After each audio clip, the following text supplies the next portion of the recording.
ഹരേ രാമ ഹരേ രാമ രാമ രാമ ഹരേ ഹരേ. എന്നിട്ട് എന്താ നമ്മൾ പ്രാർത്ഥിക്കുന്നത്? മരുമോളായാലും മോനായാലും ആരായാലും അവൾക്ക് ഗുണം പിടിക്കല്ലേ, അവൾ കിടന്ന് വട്ടം കറങ്ങണേ, എൻ്റെ കാൽ കീഴി വരണേ. എത്രയോ മനുഷ്യരാണ് ഭർത്താവ് മരിച്ചു കഴിഞ്ഞ് സ്വന്തം മരുമകൾക്കും കുഞ്ഞുങ്ങൾക്കും അല്പം പോലും വസ്തു കൊടുക്കാതെ, അവകാശം കൊടുക്കാതെ തേരപ്പാര ഇറക്കി വിട്ടേക്കുന്നത്.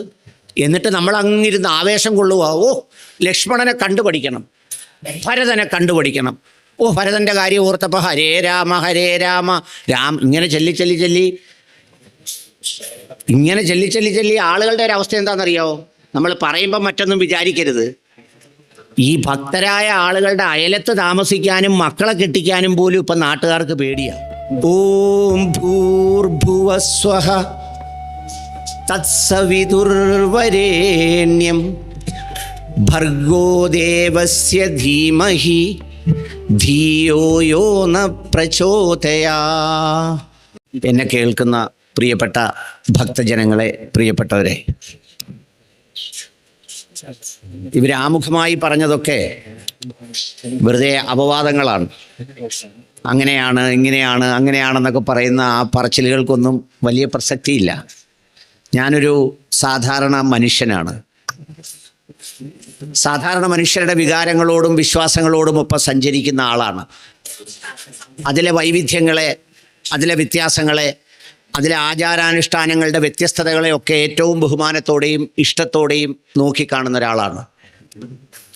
വ്യത്യസ്ത വഴികളിലൂടെ വരുന്ന നദികൾ മനോഹരമായ ഒരു സമുദ്രത്തിൻ്റെ വിരിമാറിലേക്ക് വന്നമരുന്നത് പോലെ വ്യത്യസ്തമായ വിശ്വാസധാരകൾ, വൈവിധ്യങ്ങൾ, മനുഷ്യരൊക്കെയും ശാന്തിയുടെയും സമാധാനത്തിൻ്റെയും ഒരു തീരമണഞ്ഞ് ഒരു മനുഷ്യൻ്റെ ഈ പ്രപഞ്ചത്തിലേക്ക് അയച്ചതിൻ്റെ ലക്ഷ്യപൂർത്തീകരണത്തിന് ഉതകുന്ന തരത്തിലുള്ള ഒരു ക്രമീകരണമെന്ന് പറയുന്ന വളരെ മഹത്തായ ഒരു പ്രപഞ്ച ദർശനത്തെയാണ് എന്നെ സംബന്ധിച്ചിടത്തോളം ഞാൻ ഏറ്റവും ഇഷ്ടപ്പെടുന്നതും എല്ലാം. ഞാൻ വ്യത്യസ്തമായ ഒരു മതത്തിൻ്റെ വിശ്വാസവും അതിൻ്റെ ആചാരങ്ങളും അതിൻ്റെ പ്രാർത്ഥനകളും ഒക്കെ തുടരുമ്പോഴും മറ്റു മനുഷ്യരുടെ ഇത്തരം കാര്യങ്ങളെ ഏറ്റവും സ്നേഹത്തോടെയും ഇഷ്ടത്തോടെയും കാണുന്നത് കൊണ്ടും ഓച്ചിറ അമ്പലം പരബ്രഹ്മക്ഷേത്രമെന്ന് പറയുന്നത്, ഞാനൊരു സോഷ്യൽ വർക്കർ അഥവാ MSW വിദ്യാർത്ഥി എന്നുള്ള നിലയിൽ മനുഷ്യരെ ഉൾക്കൊള്ളുന്ന, വ്യത്യസ്തതകളെ ഉൾക്കൊള്ളുന്ന, ആരെയും അകറ്റി നിർത്താത്ത, എല്ലാവരെയും ചേർത്ത് വെക്കുന്ന, ചുറ്റുമതിലുകളില്ലാത്ത, എല്ലാ മനുഷ്യർക്കും ഒന്നുചേരാൻ കഴിയുന്ന ഒരിടം എന്ന നിലയിൽ ഏറെ സ്നേഹത്തോടെയും ഇഷ്ടത്തോടെയും ആദരവോടെയുമാണ് ഈ ക്ഷേത്രത്തെയും ഇതിലെ ഭക്തജനങ്ങളെയും ഇവിടെ വരുന്ന മനുഷ്യരെയും ഇതിൻ്റെ ആചാരാനുഷ്ഠാനങ്ങളെയും ഒക്കെ ഞാൻ നോക്കിക്കാണുന്നത്. സാധാരണ ക്ഷേത്രങ്ങളും അല്ലെങ്കിൽ ദേവാലയങ്ങളൊക്കെ എന്ന് പറയുന്നത് ചില സവിശേഷമായ മനുഷ്യർക്ക് വേണ്ടി ചില പ്രത്യേക ഇടങ്ങൾ ഒക്കെ പകുത്തു നൽകുമ്പോൾ, ഇവിടെ എല്ലാ മനുഷ്യർക്കും ഈ പറയുന്ന നമ്മൾ ഈ പരബ്രഹ്മക്ഷേത്രത്തിൻ്റെ മൈതാനിയിലൂടെ നടന്നു പോകുമ്പോൾ ഭിക്ഷയാചിക്കാനിരിക്കുന്ന മനുഷ്യർ മുതൽ തിരിച്ചറിയാത്ത, വ്യത്യസ്തതകൾ കൊണ്ടൊന്നും മനസ്സിലാക്കാനാകാത്ത ഈ പ്രപഞ്ചത്തിലെ അടയാളങ്ങൾ, സമ്പത്തും സൗന്ദര്യവും കുടുംബത്തിൻ്റെ സ്ഥാനമാനങ്ങളുടെ വലിപ്പങ്ങളെല്ലാം തുല്യവൽക്കരിക്കുന്ന, എല്ലാം ന്യൂട്രലൈസ് ചെയ്യുന്ന, എല്ലാം വെറും മനുഷ്യൻ, ഭക്തൻ എന്ന് പറയുന്ന ഒരു മനോഹരമായ സന്ദേശത്തിലേക്ക് ചുരുക്കുന്ന ഒരു വൈവിധ്യത്തിൻ്റെ ഒരു മനോഹരമായ സമഞ്ജ സമ്മേളനമാണ് ഈ ക്ഷേത്രമെന്നുള്ളത് കൊണ്ട് അതിനെ വളരെ ഇഷ്ടത്തോടെ നോക്കിക്കാണുന്ന ഒരാളാണ് ഞാൻ. അതുകൊണ്ടാണ് ഇവിടുത്തെ സമൂഹ വിവാഹം, ഇവിടുത്തെ മറ്റ് ചടങ്ങുകൾ, ജീവകാരുണ്യ പ്രവർത്തനങ്ങളൊക്കെ വരുമ്പോൾ എൻ്റെ യഥാർത്ഥത്തിലുള്ള ആഗ്രഹം ഈ സംസ്ഥാനത്തെ എന്നല്ല, ഈ രാജ്യത്തെ അടക്കമുള്ള ഭക്തജനങ്ങളെ ഈ ക്ഷേത്രത്തിലേക്ക് ആകർഷിച്ച് ഇതിൻ്റെ വൈവിധ്യപൂർണമായ ആ ഉൾക്കൊള്ളലിൻ്റെ സന്ദേശം ലോകം മുഴുവൻ ഇന്ന് അനിവാര്യമാമിതം പ്രചരിപ്പിക്കേണ്ട ഒരു കാലത്തുകൂടി കടന്നു പോകുമ്പോൾ ഇതിന് വലിയ പ്രാധാന്യമുണ്ടെന്ന് വിശ്വസിക്കുന്ന ഒരാളാണ് ഞാൻ. പിന്നെ ഇത്തവണ പുതിയ ഭരണസമിതി, പുതിയ മുഖങ്ങൾ, മുന്നോട്ട് സഞ്ചരിക്കുന്ന ഒരു കാലത്തിൻ്റെ സഞ്ചാരത്തിനനുസരിച്ചുള്ള ക്രമപ്പെടുത്തലൊക്കെ, ഇപ്പം നേരത്തെ പറഞ്ഞതുപോലെ അന്നദാനത്തിനുള്ള ക്രമീകരണം, അതിനുവേണ്ടിയുള്ള അവർക്കുള്ള നടപ്പന്തൽ, ഞാൻ എപ്പോഴും വിനോദമായിട്ട് സംസാരിക്കാറുണ്ടായിരുന്നു.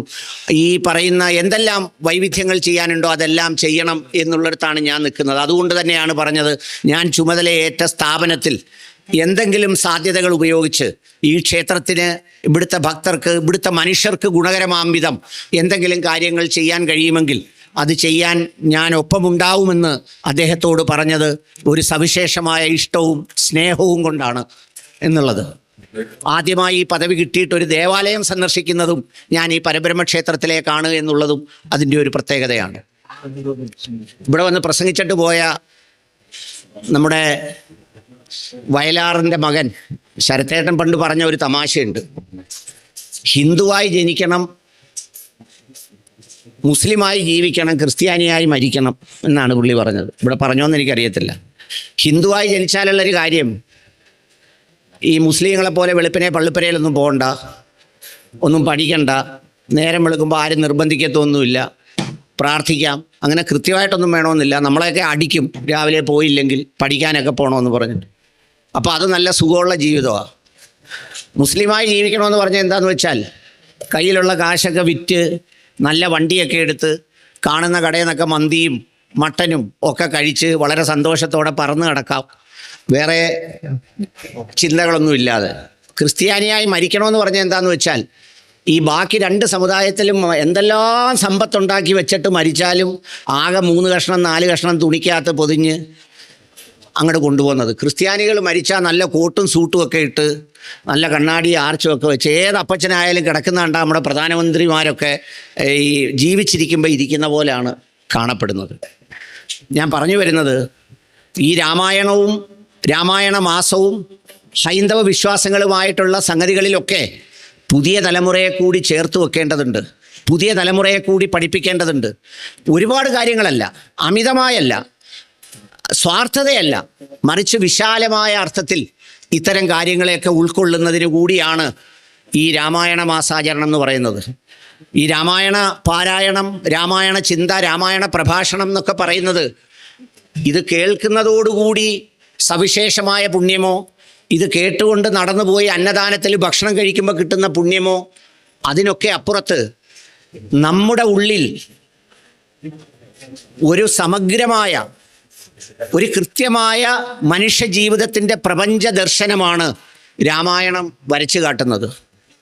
രാജധർമ്മത്തെക്കുറിച്ച്, സഹോദരധർമ്മത്തെക്കുറിച്ച്, കുടുംബധർമ്മത്തെക്കുറിച്ച്, മറ്റിടപാടുകളെക്കുറിച്ച് ഒക്കെ വളരെ കൃത്യവും മനോഹരവുമായി വരച്ചു കാട്ടുന്ന രാമായണത്തിലൂടെ സഞ്ചരിക്കുമ്പോൾ, ഓരോ രാമായണ മാസവും കഴിയുമ്പോൾ ഈ രാമായണ മാസം വന്നിരുന്ന് കേട്ടുകൊണ്ടിരിക്കുന്നതിൽ നിന്ന് എൻ്റെ ജീവിതത്തിൽ ഞാൻ എന്തു പകർത്തി എന്ന ഏറ്റവും വലിയൊരു അന്വേഷണമാണ് ഇതിൻ്റെ ഏറ്റവും പ്രധാനപ്പെട്ട പ്രത്യേകത. രാമായണം വെറുതെ ഒരു കഥയായി ഒരു ഈരടി പോലെ ചൊല്ലി ഈ 30 ദിവസം ഒരു ആചാരം പോലെ വായിച്ച് ഈ എന്നെ ശബ്ദം പുറത്തുവിടുന്ന മൈക്കിനും മൈക്കുകാരനും മാത്രം മനസ്സിലാക്കാൻ വേണ്ടിയുള്ള ഒരു കേവലമായ ഈരടി പദങ്ങൾക്കപ്പുറത്ത് വളരെ മനോഹരമായി ചില ചിന്തകളിൽ പൊതിഞ്ഞാണ്, ചില ഉത്ബോധനങ്ങളിൽ പൊതിഞ്ഞാണ്, ചില മനോഹരമായ രീതിയിലാണ് ഇതിനെ ക്രമീകരിച്ചിട്ടുള്ളത്. നിങ്ങൾ കേട്ടിട്ടുണ്ടാവും ഗായത്രി മന്ത്രം. ഗായത്രി മന്ത്രത്തിൻ്റെ യഥാർത്ഥത്തിൽ അതിനെ സാവിത്രി മന്ത്രം എന്നും പറയാറുണ്ട്. ഗായത്രി മന്ത്രം എന്നൊക്കെ പറയുമ്പോൾ അറിഞ്ഞുകൂടാത്ത ഒരുപാട് പേരുണ്ട്. ഞാൻ ചില സംശയങ്ങൾ തീർക്കാൻ ചിലരെയൊക്കെ വിളിക്കുമ്പം അവരെന്നോട് ചോദിക്കുന്നുണ്ട്, അതെന്തുവാ ഇതെന്തുവാ എന്നൊക്കെ. ഞാൻ പഠിച്ചിട്ട് ഇനി ഞാൻ പറയുമ്പോൾ തെറ്റിപ്പോരുതല്ലോ.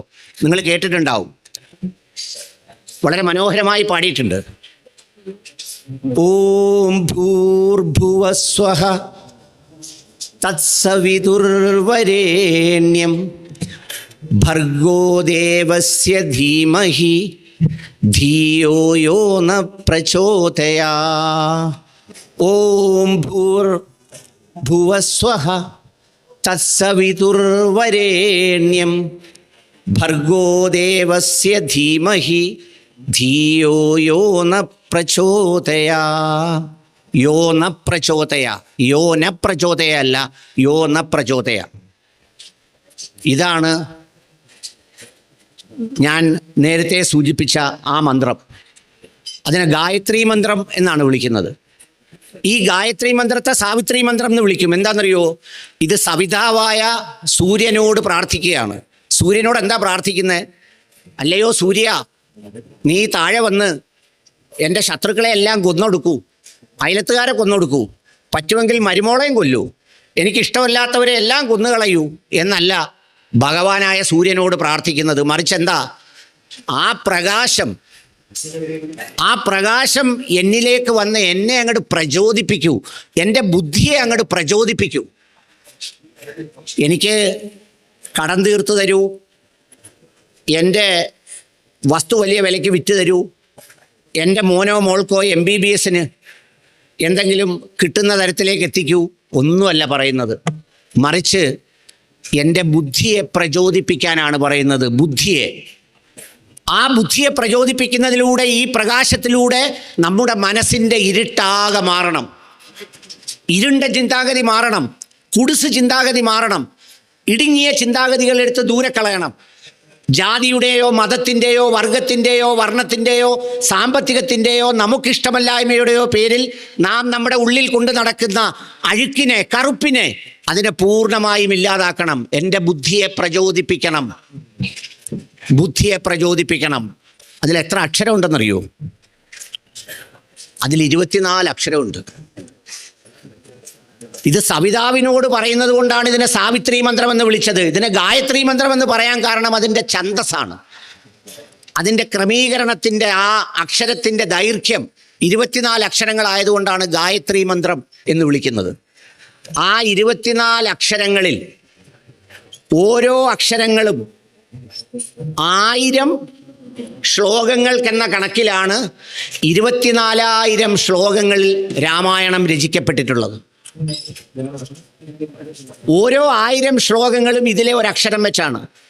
തദ്, ത, ഇത്, അടുത്ത ത, ഇങ്ങനെ 1000 അക്ഷരങ്ങളിൽ വെച്ചാണ് ഈ ഗായത്രി മന്ത്രത്തിൽ പൊതിഞ്ഞാണ് രാമായണം യഥാർത്ഥത്തിൽ അവതരിപ്പിച്ചത്. അതുകൊണ്ടാണ് ഈ രാമായണത്തിലെ 24,000 ശ്ലോകവും വായിക്കുന്നതിന് പകരം ഈ ഗായത്രി മന്ത്രം അത് ഹൃദയത്തിൽ ചൊല്ലി പൂർണ്ണതയോടെ പ്രാർത്ഥിച്ചാൽ ഈ രാമായണത്തിൻ്റെ സന്ദേശമടക്കമുള്ള ഹൃദയത്തെ ശുദ്ധീകരിക്കുന്ന ഏറ്റവും മനോഹരമായ പ്രാർത്ഥനയുടെ ഭാവമായി മാറുന്നത്. അത് ചൊല്ലി പ്രാർത്ഥിക്കണം. എപ്പോഴൊക്കെയാണ് പ്രാർത്ഥിക്കാൻ പറഞ്ഞത്? പ്രഭാതത്തിൽ, മധ്യാഹ്നത്തിൽ, ത്രിസന്ധ്യാ നേരത്ത്, ഈ 3 സമയങ്ങളിൽ പ്രാർത്ഥിക്കാൻ പറഞ്ഞു. എന്തിനാ തുടർച്ചയായിട്ട് പ്രാർത്ഥിക്കാൻ പറഞ്ഞത്? മനുഷ്യരാകുന്ന നമ്മൾ ഏത് വർഗത്തിൽപ്പെടുന്നതാണെന്നും നമ്മുടെ ചിന്തകൾ ഏതെല്ലാം തരത്തിൽ മാറിപ്പോകുമെന്നും ഏതെല്ലാം മാർഗങ്ങളിലൂടെ നമ്മൾ സഞ്ചരിക്കുമെന്നും നമ്മളെക്കുറിച്ച് നന്നായിട്ടറിയാവുന്നത് നമ്മളെ സൃഷ്ടിച്ച ഈശ്വരനാണ്, ദൈവത്തിനാണ്. ആ ദൈവത്തിന് നിർബന്ധമുണ്ട് നമ്മളെപ്പോഴും കവറേജിലായിരിക്കണം. ഇപ്പം അമ്മമാർക്ക് കവറേജ് എന്നൊക്കെ പറഞ്ഞാൽ പറയുന്നതിന് വലിയ പ്രശ്നമില്ല. കയ്യിലിരിക്കുന്ന മൊബൈൽ ഫോണിനകത്ത് ചിലരെടുത്ത് നോക്കിയിട്ട് പറയല്ലോ, മറ്റേ സുന കാണുന്നില്ല മോളെ, അത് കാണുന്നില്ല, അതുകൊണ്ട് പറ്റുന്നില്ലെന്ന് പറയുന്നില്ല. എന്താണ്? നമ്മളെപ്പോഴും റേഞ്ചിലായിരിക്കണം, ദൈവത്തിൻ്റെ കരവലയത്തിനുള്ളിലായിരിക്കണം. ദൈവികതയുടെ തണൽ നമ്മുടെ മേൽ എപ്പോഴും ഉണ്ടാകണം, ദൈവികതയുടെ നിയന്ത്രണങ്ങൾ എപ്പോഴും നമ്മുടെ മേലുണ്ടാകണം, ദൈവികതയുടെ ബോധ്യങ്ങൾ നമ്മുടെ മേൽ എപ്പോഴും ഉണ്ടാകണം. അതുകൊണ്ടാണ് അത് ഒരു മതത്തിൽ മാത്രമല്ല, ഇസ്ലാം മതത്തിൽ 5 നേരത്തെ പ്രാർത്ഥനയാണ്. സാധാരണ ഹിന്ദുമത വിശ്വാസികളായ ആളുകൾ പറയും, ഞങ്ങൾക്കങ്ങനെ പ്രാർത്ഥനയൊന്നും അങ്ങനെയില്ല, ഇങ്ങനെയില്ലെന്ന്. ആരാ പറഞ്ഞത്? നിങ്ങളെ സൃഷ്ടിച്ച ദൈവം നിങ്ങളോട് കൽപ്പിച്ചിട്ടുണ്ട്, നിങ്ങൾ പ്രഭാതത്തിൽ പ്രാർത്ഥിക്കണം, മധ്യാഹ്നത്തിൽ പ്രാർത്ഥിക്കണം, അതുപോലെ തന്നെ ത്രിസന്ധ്യാ നേരത്തും പ്രാർത്ഥിക്കണം. എന്താ പ്രാർത്ഥന? പ്രാർത്ഥന എന്നാൽ സ്വാർത്ഥതയല്ല. പ്രാർത്ഥന എന്നാൽ പ്രിയപ്പെട്ട വിശ്വാസികളെ, അത് സ്വാർത്ഥതയല്ല. പരബ്രഹ്മക്ഷേത്രത്തിൽ വന്ന് പ്രാർത്ഥിക്കുമ്പോൾ നിങ്ങൾ ആർക്കൊക്കെ വേണ്ടി പ്രാർത്ഥിക്കണം? ഈ പ്രപഞ്ചത്തിനാകെയും വേണ്ടി നിങ്ങൾ പ്രാർത്ഥിക്കണം. നിങ്ങൾ കയറി വരുമ്പോൾ കാണുന്ന ഈ ഭിക്ഷയാചിക്കുന്ന ഓരോ മനുഷ്യരും ഓരോ പാഠപുസ്തകങ്ങളാണ്, മഹാപാഠപുസ്തകങ്ങൾ. ഇവിടുത്തെ തണലിലും മണ്ണിലും ജീവിക്കുന്ന ഒരു മനുഷ്യനുണ്ട്, ഒരുപാട് പേരുണ്ട്. പക്ഷേ നമ്മൾ അങ്ങനെ പ്രതീക്ഷിക്കാത്തൊരു മനുഷ്യനുണ്ട്. എൻ്റെ ഒരു സുഹൃത്തു കൂടിയായ കരുനാഗപ്പള്ളി MLA CR മഹേഷ്. എല്ലാ ദിവസവും വൈകുന്നേരങ്ങളിൽ അദ്ദേഹം ഇവിടെ വരാറുണ്ട്. ചില ദിവസങ്ങളിൽ എന്നെയും വിളിച്ചുകൊണ്ട് വരാറുണ്ട്. ഇവിടെ വന്നിരുന്ന് ഈ കിടക്കുന്ന ഓരോരുത്തരോടും സംസാരിക്കുമ്പോൾ നമ്മൾ 1000 കാവ്യങ്ങൾ, 1000 പാരായണങ്ങൾ, 1000 മഹത് പുസ്തകങ്ങൾ വായിക്കുന്നതിനേക്കാൾ ഏറ്റവും നമ്മളെ അത്ഭുതപ്പെടുത്തുന്ന ജീവിതങ്ങളുടെ ഉടമയാണ് നമ്മൾ ചിലപ്പോൾ വളരെ നികൃഷ്ടമായ ഭാവത്തോടെ നോക്കിക്കാണുന്ന ഈ ആള്. രാമായണം വായിക്കാൻ, കേൾക്കാൻ വരുന്നവർക്ക്, രാമനെക്കുറിച്ച് പറയുന്നവർക്ക്, രാമനെക്കുറിച്ച് ചിന്തിക്കുന്നവർക്ക് അവരെ ഒരിക്കലും മോശം കണ്ണുകൾ കൊണ്ട് നോക്കാൻ കഴിയില്ല. രാമൻ കാട്ടിലൂടെ നടന്നു പോകുമ്പോൾ ഒരു വന്യമൃഗം, ഒരു കാട്ടാന വെള്ളത്തിന് ദാഹം കൊണ്ട് പുളയുന്നു. രാമൻ അവിടെ നിന്ന് അതിന് വെള്ളം കൊടുത്തപ്പോൾ ലക്ഷ്മണന് കോപം വന്നു. ഇങ്ങനെ ഇതിനെല്ലാം വെള്ളം കൊടുത്തു പോയാൽ നമ്മൾ എപ്പോൾ എത്തുമെന്ന് ചോദിച്ചപ്പോൾ രാമൻ തിരിച്ച് ചോദിക്കുന്നുണ്ട്, ഈ മൃഗത്തിൻ്റെ ഇതിൻ്റെ കഷ്ടപ്പാടും വിശപ്പും ദാഹവും കണ്ടിട്ട് ലക്ഷ്യത്തിലെത്താൻ വേണ്ടി നീ പാടുപെടുന്ന നിനക്ക് എന്ത് ധീരതയാണ്, എന്ത് ക്വാളിറ്റിയാണുള്ളത് എന്ന് സ്വന്തം സഹോദരനോട് ചോദിക്കുന്നുണ്ട്. അതുകൊണ്ട് ഈ രാമായണത്തിൻ്റെ, ഞാൻ നേരത്തെ പറഞ്ഞതുപോലെ ഗായത്രി മന്ത്രത്തിൽ പൊതിഞ്ഞ് ഘടനാപരമായി അങ്ങനെ നിർമ്മിച്ച് അങ്ങനെ രൂപപ്പെടുത്തിയ ഈ രാമായണം, ആ രാമായണത്തിൻ്റെ ഏറ്റവും പ്രധാനപ്പെട്ട പ്രാർത്ഥനകളിൽ ഒന്നാണ് ഞാൻ ഈ പറഞ്ഞ ഗായത്രി മന്ത്രം ജപിക്കുമ്പോൾ. നമ്മൾ വിചാരിക്കും രാമായണമൊക്കെ, ഞാനിത് ഈ അടുത്ത സമയത്ത് വായിച്ചപ്പോഴാണ് ഈ ഗായത്രി മന്ത്രവും രാമായണവും തമ്മിൽ ഇങ്ങനെ ബന്ധപ്പെടുത്തിയിരിക്കുന്നു എന്നും ഇതിൻ്റെ ലക്ഷ്യം ഇതാണെന്നും അറിയുന്നത്. പ്രഭാതത്തിൽ ഗായത്രി മന്ത്രം ജപിക്കാൻ പറഞ്ഞത് എപ്പോഴാ? സൂര്യൻ ഉദിക്കുന്നതിന് മുമ്പേ ഉണർന്ന് പ്രാർത്ഥിക്കണം എന്നാണ് പറഞ്ഞത്. ഇപ്പോഴത്തെ തലമുറയിലെ മക്കള് 11-12 മണിക്കാണ് എഴുന്നേൽക്കുന്നത്. ഈ അടുത്ത സമയത്ത് ഒരു റിപ്പോർട്ട് കാണാനിടയായി, നിങ്ങൾ കണ്ടോന്നറിഞ്ഞില്ല. നമ്മൾ കഴിച്ചുകൊണ്ടിരിക്കുന്ന അരിയാഹാരം മരിച്ചുകൊണ്ടിരിക്കുകയാണത്രേ. എന്ന് പറഞ്ഞാൽ നമ്മൾ വലിയ ഗമേ പറയുമല്ലോ, അരിയാഹാരം കഴിച്ചിട്ടുള്ളവനെല്ലാം ഇനി അങ്ങനെ പറയാനൊക്കില്ല. കാരണം അരിയാഹാരത്തിൻ്റെ ഉപയോഗിക്കുന്നവരുടെ എണ്ണം കുറഞ്ഞു വരിക. പുതിയ തലമുറയിലെ കുട്ടികൾക്ക് ആർക്കും ഇപ്പോൾ അരിയാഹാരമോ മറ്റുള്ള സാധനമൊന്നും വേണ്ട. അവർക്ക് വേണ്ടത് തൂക്കിയിട്ടാട്ടുന്ന കോഴി, അതുപോലെ തന്നെ ചുമന്നിരിക്കുന്ന ഇറച്ചി, അല്ലെങ്കിൽ അതുപോലെ അവരുടെ ന്യൂ ജനറേഷൻ ഫുഡുകളിലാണ് അവർക്കിഷ്ടം. അവർ ഈ പറഞ്ഞ സംഗതികളിലേക്കൊന്നുമില്ല. അപ്പം എന്താ പറഞ്ഞത്? പ്രഭാതത്തിൽ പ്രാർത്ഥിക്കാൻ പറഞ്ഞു. എപ്പോഴാ? സൂര്യൻ ഉദിക്കുന്നതിന് മുമ്പ് നമ്മൾ പ്രതീക്ഷയോടെ എഴുന്നേറ്റിരുന്ന് പ്രാർത്ഥിക്കണം. എന്തിനാ സൂര്യൻ ഉദിക്കുന്നതിന് മുമ്പ് എന്ന് പറഞ്ഞത്? ഈ പ്രപഞ്ചത്തിലേക്ക് ആദ്യമായി എത്തുന്ന അതിഥി സൂര്യനാണ്. ഒരതിഥി വീട്ടിലേക്ക് വരുമ്പോൾ ആതിഥേയൻ ആ അതിഥിയെ കാത്തിരിക്കണം, സവിതാവിനെ കാത്തിരിക്കണം. ആ സവിതാവിനെ കാത്തിരിക്കുന്ന അതിഥി ഏറ്റവും ഇഷ്ടത്തോടെയും സന്തോഷത്തോടെയും കാത്തിരുന്ന് അതിനോട് എന്താ പറയുന്നത്, സ്നേഹം ചോദിക്കണം. ഈ പ്രാർത്ഥിക്കുന്നതിന് ദിശയും കൽപ്പിച്ചിട്ടുണ്ട്. ഞാൻ യഥാർത്ഥത്തിൽ ഈ മതങ്ങൾ തമ്മിൽ എന്തിന് സംഘർഷം, മതങ്ങൾ തമ്മിൽ എന്തിന് ഏറ്റുമുട്ടൽ? ഞാൻ പരബ്രഹ്മക്ഷേത്രത്തിൽ വന്ന് പ്രസംഗിക്കുമ്പോൾ എന്തിന് നിങ്ങൾ എൻ്റെ ജാതി നോക്കുന്നു? ഒരു ദേവാലയത്തിൽ അല്ലെങ്കിൽ ഒരു മസ്ജിദിൽ വേറൊരു ജാതിയിൽപ്പെട്ട ആൾ വന്ന് പ്രസംഗിച്ചാൽ എന്തിന് അയാളുടെ ജാതി നോക്കുന്നു എന്ന് ചോദിക്കത്തക്ക നിലയിൽ വ്യത്യസ്ത മതഗ്രന്ഥങ്ങളിലെല്ലാം മനുഷ്യനെ നേരായ മാർഗത്തിലേക്ക് സഞ്ചരിക്കുന്നതിന് ആ ക്രമീകരണം ഉണ്ടാക്കിയിരിക്കുന്നതെല്ലാം സമാനമായ രീതിയിലാണ്. ഒരു ഇസ്ലാം മതവിശ്വാസി രാവിലെ ഉണർന്നെഴുന്നേറ്റ് പ്രഭാത നമസ്കാരത്തിനായി പള്ളിയിൽ പോകുമ്പോൾ ഒരു ഹിന്ദു മതവിശ്വാസിയോട് സൂര്യൻ ഉദിക്കുന്നതിന് മുമ്പ് നീ എഴുന്നേറ്റ് കിഴക്കോട്ട് നോക്കി ഗായത്രി മന്ത്രം ജപിക്കാനാണ് പറഞ്ഞിരിക്കുന്നത്. മനസ്സർപ്പിച്ചുകൊണ്ട് ഗായത്രി മന്ത്രം ജപിക്കാൻ, പ്രാർത്ഥിക്കാൻ. എന്ത് പ്രാർത്ഥന? മനുഷ്യർക്കെല്ലാവർക്കും എന്നിൽ നിന്ന് നന്മയുണ്ടാകണം, മനുഷ്യർക്കെല്ലാവർക്കും എന്നിൽ നിന്ന് ഗുണമുണ്ടാകണം, മനുഷ്യർക്കെല്ലാവർക്കും എന്നിൽ നിന്ന് ഈ പറയുന്ന തിന്മകളിൽ നിന്ന് മാറി നന്മയിലേക്ക് സഞ്ചരിക്കാനാവണം. നിങ്ങൾക്ക് ആർക്കെങ്കിലും ഈ ഉപനിഷത്തിലെ വരികൾ അറിയാവോ? ഞാൻ പലരെയും വിളിച്ചു ചോദിച്ചടാ ഉപനിഷത്തിലെ വരികൾ അറിയാവോ? പലരും പറഞ്ഞേ ഉപനിഷത്തുമായിട്ടൊന്നും ഞങ്ങൾക്ക് ബന്ധമില്ല, ആകപ്പാട് അമ്പലത്തിൽ ഭാഗവത പാരായണം നടക്കുമ്പോഴും അത്തരം സന്ദർഭങ്ങളിലും പോകാറേ ഉള്ളൂ എന്ന് പറഞ്ഞു. അപ്പം ഞാൻ അതിൻ്റെ 2 വരി ചൊല്ലിക്കൊടുത്തു. നിങ്ങൾക്കും അറിയാവുന്നതാ അതിൻ്റെ 2 വരി. ഏതാ?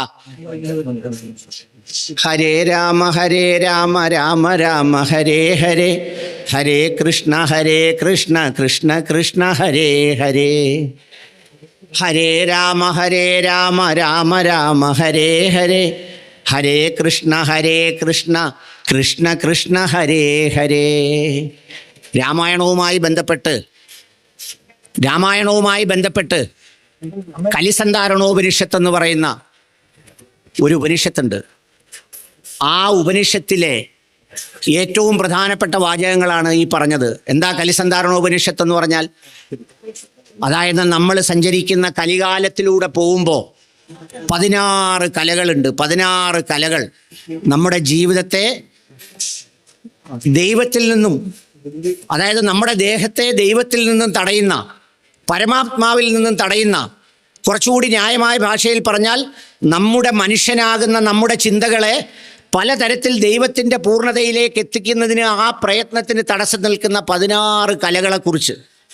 ആ 16 കല എന്ന് പറഞ്ഞാൽ അയിലത്തുള്ള ചന്ദ്രകല, ജയകല, ശശികല ഇവരാരുമല്ല. നമുക്കെല്ലാവർക്കും ഒരു പ്രത്യേകതയുണ്ട്, നിങ്ങൾക്കറിയാമോ? എനിക്കും നിങ്ങൾക്കും എല്ലാം. നമുക്ക് മറ്റുള്ളവരെ കുറിച്ചെല്ലാം ഒരുപാട് അഭിപ്രായമുണ്ട്. രാമനെക്കുറിച്ചുണ്ട്, സീതയെക്കുറിച്ചുണ്ട്, നാത്തൂനെക്കുറിച്ചുണ്ട്, മരുമോളെക്കുറിച്ചുണ്ട്, മോനെക്കുറിച്ചുണ്ട്. നമ്മളെക്കുറിച്ച് നമുക്ക് എന്താ അഭിപ്രായമുള്ളത്?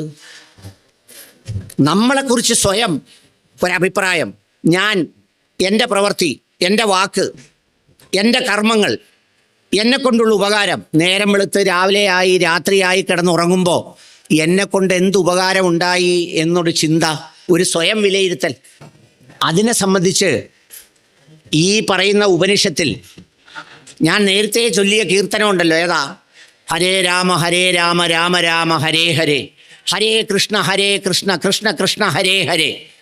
ഈ വരികൾ ചൊല്ലി ഈ കലികാലത്തിൽ നമ്മുടെ 16 കലകളെ സ്വയം നിയന്ത്രിക്കാൻ പ്രാപ്തനായി അതിലൂടെ വിമുക്തി നേടുക എന്നാണ് കലിസന്ധോരണ ഉപനിഷത്തിൽ പറയുന്നത്. എന്തൊക്കെയാണ് ആ കലകൾ? അത് കേൾക്കുമ്പോഴാണ് രസം. ഈ കലകളിൽ ആദ്യത്തെ 5 കലകളെന്ന് പറയുന്നത് ജ്ഞാനേന്ദ്രിയങ്ങളാണ്. ജ്ഞാനേന്ദ്രിയങ്ങൾ എന്ന് പറഞ്ഞാൽ നമ്മുടെ കണ്ണ്, മൂക്ക്, ചെവി, നാക്ക്, ത്വക്ക്. ഈ സമൂഹത്തിൽ ഇത്രയും ദ്രോഹം ഉണ്ടാക്കുന്ന വേറൊരു സാധനമുണ്ടോ? നമ്മൾ ഇടയ്ക്കിടയ്ക്ക് സർക്കാരുകളെയൊക്കെ പ്രതിരോധത്തിലാക്കി പറയും, കാട്ടുജീവികൾ ഇറങ്ങി, കാട്ടാനകൾ ഇറങ്ങി 5 പേരെ കൊന്നു, 10 പേരെ കൊന്നു എന്നൊക്കെ പറയും. സത്യത്തിൽ ഒരു വർഷം കേരളത്തിൽ ആത്മഹത്യ ചെയ്യുന്നവരുടെ എണ്ണം നിങ്ങൾക്കറിയുമോ? ഈ ആത്മഹത്യ ചെയ്യുന്ന മനുഷ്യരെല്ലാവരും, ഈ ആത്മഹത്യ ചെയ്യുന്ന മനുഷ്യരിൽ മഹാഭൂരിപക്ഷവും കാട്ടാനകളുടെ ആക്രമണം കൊണ്ട് മരിക്കുന്നതല്ല, നമ്മളെപ്പോലുള്ള നാട്ടാനകളുടെ ആക്രമണം കൊണ്ട് ആത്മഹത്യ ചെയ്യുന്നവരാണ്. ജീവിക്കാൻ സമ്മതിക്കൂലല്ലോ, ജീവിക്കാൻ നമ്മൾ സമ്മതിക്കൂല. അപവാദം പറച്ചില്, അനാവശ്യം പറച്ചില്, കള്ളം പറച്ചില്, തോന്നിയാസം പറച്ചില്, വായിൽ വരുന്നത് എന്തും ആരെക്കുറിച്ചും എന്താണെന്നറിയാതെ പറഞ്ഞുകൊണ്ടേയിരിക്കുക. അതുകൊണ്ട് രാമായണ മാസത്തിലെ അല്ലെങ്കിൽ അമ്പലത്തിൽ വരുന്നതിൻ്റെ ഏറ്റവും പ്രധാനപ്പെട്ട ഒരു ആവശ്യം നമ്മൾ ദൈവത്തിനോട് പറയേണ്ട എന്താ? എൻ്റെ ദൈവമേ, എൻ്റെ കണ്ണിനെ സൂക്ഷിക്കാൻ എനിക്ക് കരുത്ത് തരണേ. എൻ്റെ നാക്കുകൊണ്ട് നേരം വെളുക്കുന്നിടം മുതൽ രാത്രി വരെ കാണുന്നവരെ എല്ലാം തോന്നിയാസം പറയാൻ ഒരിക്കലും നീ ഇടയാക്കല്ലേ. എൻ്റെ വാ തുറന്നാൽ വായിൽ നിന്ന് ആർക്കും സഹിക്കാൻ കഴിയാത്തത് മാത്രം വരുന്ന ഒരു പ്രവൃത്തി ഒന്ന് കുറച്ച് തരണേ. എൻ്റെ ചെവി കൊണ്ട് നേരം വെളുക്കുമ്പോൾ മുതൽ മറ്റുള്ളവരുടെ കുറ്റം കേൾക്കണം എന്ന് പറയുന്ന ആ ഇഷ്ടത്തെ ഒന്ന് കുറച്ച് തരണേ. ഇങ്ങനെ ജ്ഞാനേന്ദ്രിയങ്ങളാകുന്ന നമ്മുടെ പഞ്ചേന്ദ്രിയങ്ങൾ കൊണ്ടുള്ള ആ പ്രവൃത്തികളെ ഇല്ലാതാക്കുന്നതിന് വേണ്ടിയാണ് ഇത് ഉപയോഗിക്കേണ്ടത്. നമ്മളിത് ഉപയോഗിക്കുന്നത് എന്തിനാ? ഹരേ രാമ രാമ രാമ ഹരേ ഹരേ. എന്നിട്ട് എന്താ നമ്മൾ പ്രാർത്ഥിക്കുന്നത്? മരുമോളായാലും മോനായാലും ആരായാലും അവൾക്ക് ഗുണം പിടിക്കല്ലേ, അവൾ കിടന്ന് വട്ടം കറങ്ങണേ, എൻ്റെ കാൽ കീഴി വരണേ. എത്രയോ മനുഷ്യരാണ് ഭർത്താവ് മരിച്ചു കഴിഞ്ഞ് സ്വന്തം മരുമകൾക്കും കുഞ്ഞുങ്ങൾക്കും അല്പം പോലും വസ്തു കൊടുക്കാതെ, അവകാശം കൊടുക്കാതെ തേരപ്പാര ഇറക്കി വിട്ടേക്കുന്നത്. എന്നിട്ട് നമ്മൾ അങ്ങിരുന്ന് ആവേശം കൊള്ളുക. ഓ, ലക്ഷ്മണനെ കണ്ടുപഠിക്കണം, ഭരതനെ കണ്ടുപഠിക്കണം. ഓ, ഭരതൻ്റെ കാര്യം ഓർത്തപ്പോൾ ഹരേ രാമ ഇങ്ങനെ ചൊല്ലി ആളുകളുടെ ഒരു അവസ്ഥ എന്താണെന്നറിയാമോ? നമ്മൾ പറയുമ്പോൾ മറ്റൊന്നും വിചാരിക്കരുത്. ഈ ഭക്തരായ ആളുകളുടെ അയലത്ത് താമസിക്കാനും മക്കളെ കെട്ടിക്കാനും പോലും ഇപ്പം നാട്ടുകാർക്ക് പേടിയാണ്. കാരണം ഈ കയ്യിലിരിപ്പ് മൊത്തം കൂസ്മാണ്ടപ്പണിയാണ്. ചിലപ്പോൾ നമ്മൾ തോന്നിപ്പോവും അതിനേക്കാൾ നല്ല മനുഷ്യരാ കള്ളുകൂടിയന്മാരെന്ന്. ക്ഷമിക്കണേ, ഒരു ജാതിയിലല്ല, എല്ലാ ജാതിയിലും. പണ്ടൊക്കെ എങ്ങനെയാ പറയുന്നത്? ദൈവമേ, എനിക്ക് ഏതെങ്കിലും ഭക്തിയുള്ളവൻ്റെ വീടിൻ്റെ അടുത്ത് ഒരു വസ്തുവും സ്ഥലവും തരണേന്നാണ് പറയുന്നത്. ഇപ്പോൾ പറയുന്നത് എങ്ങനെയാണെന്നറിയാവോ? ഞാൻ താമസിക്കാൻ പോകുന്നിടത്തെങ്ങും ഇതുപോലൊരു ഭക്തനെ കാണല്ലേന്ന്. ഏത് ഭക്തനാ? ഹരേ രാമ രാമ രാമ ഹരേ ഹരേ. എന്നിട്ട് അവൽ നശിക്കണേ, ഹരേ കൃഷ്ണ കൃഷ്ണ കൃഷ്ണ ഹരേ ഹരേ. അപ്പം അതുകൊണ്ട് ഒന്നാമത്തെ കാര്യം പറഞ്ഞ എന്താ? ഈ 16 കലകളിൽ 5 കലകളെന്ന് പറയുന്നത് 5 ജ്ഞാനേന്ദ്രിയങ്ങളാണ്. രണ്ടാമത്തത് 5 കർമ്മേന്ദ്രിയങ്ങളാണ്. അതേതൊക്കെയാ? കൈ, കാൽ, വാക്ക്, വായു, ഉപസ്ഥം. നേരം വെളുത്താൽ കൈ കൊണ്ട് നമ്മൾ ചെയ്യുന്ന പ്രവൃത്തി, കാലുകൊണ്ട് നമ്മൾ ചെയ്യുന്ന പ്രവൃത്തി, വാക്കുകൊണ്ട് നമ്മൾ അരിഞ്ഞങ്ങിടുകല്ലയോ, അരിഞ്ഞൊരാളിനെ അങ്ങ് ഇടുകല്ലയോ. മക്കളും മക്കളുടെ മക്കളും എല്ലാം ആയെങ്കിലും ചോദിക്കും, നീ പണ്ട് കെട്ടിക്കൊണ്ടു വന്നപ്പോൾ എന്തോ കൊണ്ടാടി ഇവിടെ വന്നേ? നമുക്ക് തോപ്പിക്കണം. നമ്മൾ ഈ രാമായണ പ്രഭാഷണം എല്ലാം കേട്ടിട്ട് ആ ഊർജം മുഴുവൻ കൊണ്ടുവന്ന് എവിടാ പ്രയോഗിക്കുന്നത്? നമ്മുടെ ഈ കർമ്മേന്ദ്രിയങ്ങളെ എല്ലാം അഴിച്ചുവിടാൻ വേണ്ടിയിട്ടാണ് നമ്മൾ ഉപയോഗിക്കുന്നത്. യഥാർത്ഥത്തിൽ നമ്മുടെ കൈകൾ ഇന്ന് എത്രയോ ക്ഷേത്രങ്ങളിലാണ് മോഷണത്തെ സംബന്ധിച്ചുള്ള വാർത്തകൾ വരുന്നത്. വേറെ ജാതിക്കാർ വല്ലതും ആണോ മോഷ്ടിക്കുന്നത്? അമ്പലത്തിൽ മോഷ്ടിക്കുന്നത് അമ്പലത്തിൽ വിശ്വസിക്കുന്നവർ, മസ്ജിദിൽ മോഷ്ടിക്കുന്നത് മസ്ജിദിൽ വിശ്വസിക്കുന്നവർ എന്ന് പറയുന്നവർ. അല്ലാതെ ആരെങ്കിലും ഇപ്പം ഞാനിവിടെ വന്ന് ഈ പ്രസംഗം നടത്തിയിട്ട് പോകുന്നെങ്കിലും എനിക്ക് കാണിക്കുന്നു വല്ലതും എടുക്കാനൊക്കെ പോകും. അപ്പം യഥാർത്ഥത്തിൽ എന്താ, നിന്റെ കൈ കൊണ്ട് എന്ത് പ്രവർത്തിച്ചു? ഇസ്ലാം മതത്തിൽ പറയുന്നുണ്ട്, നീ മരിച്ചു എന്ന് കഴിഞ്ഞ് നാളെ പരലോകത്ത് നിന്നോട് ചോദ്യം ചോദിക്കും. ആ ചോദ്യം ചോദിക്കുമ്പോൾ നിന്റെ വായ അങ്ങ് സീല് ചെയ്യും, നിന്റെ വാ അടച്ചു പൂട്ടും, നിന്റെ കൈകളെ കൊണ്ട് സംസാരിപ്പിക്കും, നിന്റെ കാലുകളെ കൊണ്ട് സംസാരിപ്പിക്കും, നിന്റെ അവയവങ്ങൾ ഓരോന്നും കൊണ്ട് സംസാരിപ്പിക്കും. കാരണം ഈ പ്രവർത്തികൾ മുഴുവൻ ചെയ്യുന്നത് നിന്റെ അവയവങ്ങൾ നിന്റെ പ്രവർത്തികൾക്ക് സാക്ഷിയാണ്. നമുക്ക് ഭക്തരായിട്ടൊക്കെ അഭിനയിക്കാം, മറ്റുള്ളവരെ കാണിക്കാം, ഒരുപാട് കുറിയിടാം, മസ്ജിദിൽ പോയി കമിഴ്ന്ന് മണിക്കൂറുകളോളം കിടക്കാം, ഇവിടെ എല്ലാം കിടന്ന് ഉരുളാം, ഓടാം, ചുറ്റാം. പക്ഷേ നമ്മുടെ ഹൃദയത്തിൻ്റെ ശുദ്ധി, നമ്മുടെ ഇന്ദ്രിയങ്ങളുടെ ശുദ്ധി, നമ്മുടെ കണ്ണിൻ്റെ ശുദ്ധി, നമ്മുടെ നാവിൻ്റെ ശുദ്ധി, നമ്മുടെ ചെവിയുടെ ശുദ്ധി, നമ്മുടെ കൈകാലുകളുടെ പ്രവൃത്തി ശുദ്ധി ഇല്ലെങ്കിൽ ഇതുകൊണ്ടൊരു ഫലവുമില്ല. അതുകൊണ്ടാണ് ഈ കലിസന്ധാരണോപനിഷത്തിൽ പറഞ്ഞത്, നിങ്ങൾ രാമനെ വിളിച്ച്, രാമനെ പ്രകീർത്തിച്ച്, കൃഷ്ണനെ പ്രകീർത്തിച്ച് നിങ്ങൾ നിങ്ങളുടെ കലകളെ നിയന്ത്രിക്കുക. നിങ്ങളുടെ കലകളെ നിയന്ത്രിക്കണം. നിങ്ങൾക്ക് ആത്യന്തികമായി വിജയിക്കണമെങ്കിൽ നിങ്ങളുടെ വിചാരങ്ങളെ നിയന്ത്രിക്കാൻ നിങ്ങൾക്കാവണം. ഇന്ന് സുഹൃത്തുക്കളാൽ വഞ്ചിക്കപ്പെടുന്നവർ നിങ്ങൾ കണ്ടിട്ടുണ്ടോ? ഞാനധികം വായിച്ചിട്ടില്ല. ഈ കണ്ണ് കാണാത്തവനെ ആളുകൾ അധികം വണ്ടി ഇടിച്ച് മരിച്ചതായി നിങ്ങൾ അധികം വാർത്ത വായിച്ചിട്ടുണ്ടോ? ഞാനധികം വായിച്ചിട്ടില്ല. എന്താ, ഈ കണ്ണ് കാണാത്തവനെ ദൈവം അവനെ കൈപിടിച്ച് ഈ കാഴ്ചയായി അവനെ കൊണ്ടു നടക്കും. കണ്ണ് കാണുന്നവന്, സമ്പത്തുള്ളവന്, നാവിനുമിടുക്കുള്ളവന്, കാതിനുമിടുക്കുള്ളവന് ഇവനൊക്കെ എന്തു ചെയ്യും? അഹങ്കാരം വരും. അഹങ്കാരം രാവണന് വന്നതുപോലെ ആ അഹങ്കാരം വരും. അതുകൊണ്ട് ആ കലകളെ നിയന്ത്രിക്കാനാണ് പറഞ്ഞത്. പിന്നെ 5 പഞ്ചഭൂതങ്ങൾ, ഭൂമി, ജലം, അഗ്നി, വായു, ആകാശം, ഇതിൻ്റെ തിന്മകളിൽ നിന്ന് അതിജീവിക്കാൻ. അപ്പം നമ്മൾ ഈ സംസാരിച്ചുകൊണ്ടിരിക്കുമ്പോൾ തൊട്ടടുത്തുള്ള സ്ഥലത്ത് പത്തനംതിട്ട ജില്ലയിൽ പല പ്രദേശങ്ങളും വെള്ളത്തിനടിയിലാണ്. നിങ്ങൾ കണ്ടതാണ്. വലിയ സമ്പത്തും സൗകര്യങ്ങളും ഒക്കെയുള്ള ആളുകൾ അവസാനം ചരുവത്തിനകത്തിരുന്ന് രക്ഷപ്പെട്ടു പോയി ജീവനും കൊണ്ട് രക്ഷപ്പെടുന്ന വെള്ളപ്പൊക്കം നമ്മൾ കണ്ടതാണ്. അപ്പം അതുകൊണ്ട് ഈ പറയുന്ന ഹരേ രാമ രാമ രാമ ഹരേ ഹരേ, ഹരേ കൃഷ്ണ കൃഷ്ണ കൃഷ്ണ ഹരേ ഹരേ എന്ന് വിളിക്കേണ്ടത് നിങ്ങളുടെ ഹൃദയത്തിൻ്റെ ഉള്ളിൽ നിന്നാണ്, ആത്മാവിൽ നിന്നാണ്. അങ്ങനെ വിളിക്കുന്നതിലൂടെ നിങ്ങൾ എന്തു ചെയ്യണം? ഈ പ്രാർത്ഥനയിലൂടെ നിങ്ങളുടെ മനസ്സിനെ നിങ്ങൾ ശുദ്ധീകരിച്ച് നല്ല മനുഷ്യരായി മാറണം. രാമായണം കേൾക്കാൻ പരബ്രഹ്മക്ഷേത്രത്തിൽ വന്നു, എല്ലാവരുടെയും പ്രസംഗം കേട്ടു, സന്തോഷം തോന്നി. അന്നദാനപ്പുരയിൽ പോയി അന്നദാനത്തിന് ആഹാരം കഴിച്ചു. ഞാനും പോയി കഴിച്ചായിരുന്നു 3-4 ദിവസം മുമ്പ്. അതുകൊണ്ട് ശ്രീരാമനും സീതയും ലക്ഷ്മണനും ഗായത്രി മന്ത്രവും ഒന്നും നമ്മുടെ ഉള്ളിലേക്ക് വരുമെന്നും നമ്മളാരും അതുകൊണ്ട് പരിശുദ്ധരാകുമെന്നും നമ്മളാരും വിചാരിക്കേണ്ടതില്ല. പണ്ടൊരാൾ ചോദിച്ചു, ഒരു കുതിരയെ കുളിപ്പിക്കാൻ ആർക്കാണ് കഴിയുക? നന്നായി കുളിപ്പിക്കാൻ ആരെ കൊണ്ട് പറ്റുമെന്ന് ചോദിച്ചു. അപ്പം ചിലർ പറഞ്ഞു കുതിരക്കാരനെ കൊണ്ട് പറ്റുമെന്ന് പറഞ്ഞു, ചിലർ പറഞ്ഞു ദൈവത്തിനെ കൊണ്ട് പറ്റുമെന്ന് പറഞ്ഞു. ഇതെല്ലാം കേട്ടുകൊണ്ട് നിന്നിട്ട് ആ മഹർഷി മറുപടി പറഞ്ഞത്രേ, കുതിരക്കാരനെ കൊണ്ടും ദൈവത്തിനെ കൊണ്ടും ഒന്നും സാധ്യമല്ല.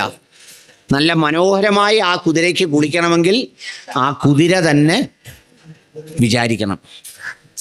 അപ്പം നിങ്ങളാരും നിങ്ങളുടെ സ്വഭാവം മാറ്റുന്നതിന്, നിങ്ങളുടെ ചിന്ത മാറ്റുന്നതിന്, നിങ്ങളുടെ കർമ്മങ്ങൾ മാറ്റുന്നതിന്, നിങ്ങളുടെ പ്രവൃത്തി ശരിയാക്കുന്നതിന്, നിങ്ങളെ കൊണ്ട് നിങ്ങൾ താമസിക്കുന്ന വീട്ടിലോ നാട്ടിലോ ചുറ്റുപാടുകളിലോ യാതൊരു പ്രശ്നവും ഉണ്ടാകാതിരിക്കാൻ ഒറ്റ ആൾ തീരുമാനിച്ചാൽ മതി. അത് നിങ്ങളാണ്. അത് നിങ്ങളാണ്. ആ നിങ്ങളെ പഠിപ്പിക്കുന്നതിന്, നമ്മുടെ ഉള്ളിലേക്ക് ആ സന്ദേശം തരുന്നതിന് വേണ്ടിയാണ് രാമായണം യഥാർത്ഥത്തിൽ എഴുതിയിട്ടുള്ളത്. അതിനാണ് ആ രാമായണത്തിനെ ഗായത്രി മന്ത്രത്തിൽ പൊതിഞ്ഞത്. അതിനാണ് ആ രാമായണത്തിലെ രാമനെയും അതുപോലെ തന്നെ മഹാഭാരതത്തിലെ കൃഷ്ണനെയും ഒക്കെ കൃഷ്ണഭഗവാനെയും ഒക്കെ കലിസന്ധാരണോപനിഷത്തിൽ ചേർത്ത് വെച്ച് കലികാലത്ത് കലകളിൽ നിന്ന് മോചനം നേടുന്നതിന്, മനുഷ്യൻ്റെ കറുപ്പിൽ നിന്ന് മോചനം നേടുന്നതിന്, മനുഷ്യൻ്റെ ചിന്തകളാകുന്ന കറുപ്പിൽ നിന്ന് മോചനം നേടുന്നതിന് നമുക്ക് ഒരു എന്താ പറയുന്നത് ഒരു പുതിയ കാലഘട്ടത്തിൻ്റെ ഒരു ചേർന്ന് നിൽക്കുന്ന പ്രാർത്ഥനകളിലേക്ക് സഞ്ചരിക്കണമെന്ന് പറയുന്നത്. ആ മനസ്സോടുകൂടി രാമായണത്തെ സമീപിച്ചാൽ, ആ ചിന്തയോടുകൂടി രാമായണത്തെ സമീപിച്ചാൽ, ആ ചിന്തയോടുകൂടി സമീപിക്കാൻ തയ്യാറാണോ? കുറച്ചെങ്കിലും ഒരു 10%. മൊത്തമൊന്നും അങ്ങനെ ഞാൻ നന്നായി നീ ആരും സൂഹിക്കണ്ട എന്ന് വിചാരിച്ചാലും കുഴപ്പമില്ല. കുറച്ചൊക്കെ ഒന്ന് നന്നായി കൂടെ. നമ്മൾ ചില ആളുകളെടുത്ത് ചോദിക്കത്തില്ലേ, ഇനി വായി പല്ല് വന്നു ഇനിയെങ്കിലും കുറച്ചൊന്ന് നന്നായി കൂടെ. മനുഷ്യരെപ്പോഴാണ് ഏറ്റവും പാവമാവുന്നത്? എപ്പോഴാണ്? നമുക്കെല്ലാം താമസിക്കാൻ പേടി ശ്മശാനത്തിൻ്റെ അടുത്താണ്. ഖബർസ്ഥാൻ്റെ അടുത്ത് താമസിക്കാൻ എല്ലാവർക്കും പേടിയാണ്. ഞാൻ എല്ലാവരോടും പറയും, അവിടെ താമസിക്കുന്ന പോലെ സുഖമുള്ള ഒരു കാര്യം വേറൊന്നുമില്ല. കാരണം നമ്മളെ ഒരു ഉപദ്രവവും ചെയ്യാത്ത പാവങ്ങളാണ് ആ കിടക്കുന്നത് മൊത്തം. മരിച്ചാൽ മനുഷ്യനെ പോലെ പാവമുള്ള വേറെ ആരെങ്കിലും ഉണ്ടോ? ജീവിച്ചിരുന്നപ്പോൾ ഈ താക്കോലൊക്കെ നാഭീന്ന് വിടാത്ത എത്രയോ അമ്മൂമ്മമാരും അമ്മായിയമ്മമാരുമായി താക്കോൽ ഇതാ അവിടെ കിടക്കുന്നു. അമ്മായിയമ്മ അല്ല ശാന്തമായിട്ട് കിടക്കുന്നു. മക്കളും കൊച്ചുമക്കളും കൂടെ അവസാനം ഈ താക്കോല് നോക്കി കരയും. അയ്യോ, എൻ്റെ അമ്മയുടെ നാഭിയിലിരുന്ന താക്കോലാന്നേ, എത്ര കൊല്ലമായിട്ട് ആർക്കും കൊടുക്കാതെ കൊണ്ടു കിടന്നതാന്നേ, പട്ടി കടിച്ചപ്പോൾ പോലും താക്കോല് തപ്പിയേ, ഇപ്പം ആ താക്കോൽ അവിടെ കിടക്കുന്ന കണ്ടോ എന്നും പറഞ്ഞിട്ട്. ചില വീടുകളിൽ ഈ മരണത്തിന് പോകുമ്പോൾ അവർ കാര്യം പറഞ്ഞ് കരയും. അപ്പം ഞാനൊരല്പം ഒന്ന് ശ്രദ്ധിക്കും, എന്തുവാ ഈ കാര്യം പറയുന്ന, വല്ല ഗുണമുള്ള കാര്യമാണെന്ന് തോന്നുന്നു. അപ്പോഴാണ് ചിലപ്പോൾ ഈ താക്കോലൊക്കെ വരുന്നത്. അപ്പോൾ കുറച്ചൊക്കെ നമ്മുടെ ജീവിതത്തിന് ഈ ഓരോ രാമായണ മാസം കഴിയുമ്പോഴും കുറേയൊക്കെ മാറ്റങ്ങൾ ഉണ്ടാകാൻ നമ്മൾ പഠിക്കണം. രാമായണത്തിലൂടെ നമ്മളെ പഠിപ്പിക്കുന്ന ഒരു പ്രധാനപ്പെട്ട സംഗതിയാണ് രാമൻ്റെ സമത്വവും തുല്യതയും. രാമൻ്റെ ഭാവങ്ങൾ ചേർത്ത് വെച്ച ഏറ്റവും പ്രധാനപ്പെട്ട ഒരു സംഗതി. രാമായണ കഥയിലൂടെ സഞ്ചരിക്കുമ്പോൾ ഞാനിങ്ങനെ പല പുസ്തകങ്ങൾ വായിച്ചു പോയപ്പോൾ എൻ്റെ മനസ്സിലൂടെ കടന്നുപോയ ഇന്നത്തെ കാലത്തിന് അനിവാര്യമായ ചില ചിന്തകളാണ് ഞാൻ അതിൽ പങ്കുവെക്കാൻ ആഗ്രഹിക്കുന്നത്. ഒന്ന്, ഈ രാമനും ഗുഹൻ എന്ന് പറയുന്ന നിഷാദരാജനുമായി ബന്ധപ്പെട്ട രാമായണത്തിലൊരു ഭാഗമുണ്ട്. ഈ ഗുഹനെ എല്ലാവർക്കും അറിയാം. അദ്ദേഹം ഒരു കാട്ടാളനാണ് ഗുഹൻ. രാമൻ കാട്ടിലേക്ക് ചെല്ലുമ്പോൾ ആദ്യം രാമനെ സ്വീകരിക്കുന്നതിൽ ഒരാളാണ് ഗുഹൻ. രാമനെ കടത്തിവിടുന്നത്, ഗംഗാനദി കടത്തിവിടുന്നത് ഗുഹനാണ്. രാമൻ ഏറ്റവും ഇഷ്ടത്തോടെയും സ്നേഹത്തോടെയും ഈ ഗുഹനെ കെട്ടിപ്പിടിച്ചിട്ട് എൻ്റെ 5ാമത്തെ സഹോദരനാണ് എന്ന് പറയുന്നുണ്ട്. രാമൻ കലാപത്തിൻ്റെയോ കാലുഷ്യത്തിൻ്റെയോ വൈരാഗ്യത്തിൻ്റെയോ കൊലപാതകത്തിൻ്റെയോ രാമനെ ഞാൻ ഈ രാമായണത്തിൽ എങ്ങും കണ്ടില്ല. ഞാൻ കണ്ട രാമൻ നീതിയുടെയും തുല്യതയുടെയും സമത്വത്തിൻ്റെയും രാമനാണ്. അങ്ങനൊരു രാമനായതുകൊണ്ടാണ് ഈ ഗുഹനെ ആലിംഗനം ചെയ്ത് കെട്ടിപ്പിടിച്ച് ചേർത്ത് പിടിച്ച് ആലിംഗനം ചെയ്തിട്ട് എൻ്റെ 5ാമത്തെ സഹോദരനാണെന്ന പ്രകാരത്തിൽ ഏറ്റവും സ്നേഹത്തോടെ രാമൻ ചേർത്ത് വെക്കുന്നത്. ഈ രാമനെ നമ്മൾ യഥാർത്ഥത്തിൽ രാമായണത്തിലൂടെ അന്വേഷിച്ച് നമ്മുടെ സമൂഹത്തിൽ ഈ രാമൻ്റെ സന്ദേശം നമ്മൾ പ്രചരിപ്പിക്കേണ്ടതുണ്ട്. ഈ രാമന് വേറെ ഏതെങ്കിലും ജാതിയോടോ മതത്തിനോടോ വേറെ മനുഷ്യരോടോ ഒന്നും രാമൻ ഒരു കോപവും ഒരു കാലുഷ്യവും ഒന്നും പ്രകടിപ്പിച്ചിട്ടില്ല. അതുപോലെ തന്നെയാണ് വിഭീഷണൻ എന്ന് പറയുന്ന രാവണൻ്റെ സഹോദരനോട്. നമ്മളൊക്കെ യഥാർത്ഥത്തിൽ എങ്ങനെയാ, ഒരു വീടും കുടുംബവുമായിട്ട് പിണങ്ങിയാൽ, ഒരു വീടും കുടുംബവുമായി തെറ്റിയാൽ പിന്നെ അതിലെ ബന്ധങ്ങൾ മുഴുവൻ മുറിച്ചു കളയും. എല്ലാ മനുഷ്യരെക്കുറിച്ചും ഞാൻ തന്നെ ആലോചിക്കും. എന്നെക്കുറിച്ച് ഒരാളൊരു ഫേസ്ബുക്കിൽ ഒരു പോസ്റ്റ് ഇട്ടു, ഇവനെ ആരാടാ ഓച്ചറ അമ്പലത്തിൽ കയറ്റിയത്. അപ്പോൾ അതിൻ്റെ താഴേക്ക് വന്ന് എഴുതുന്നവർക്ക് ആർക്കും എന്നെ അറിയില്ല, പക്ഷേ അങ്ങ് എഴുതി പറ്റിക്കുകയാണ്. യവൻ അങ്ങനാണ്, യവൻ ഇങ്ങനാണ്, യവൻ അതാണ് ഇതാണ്.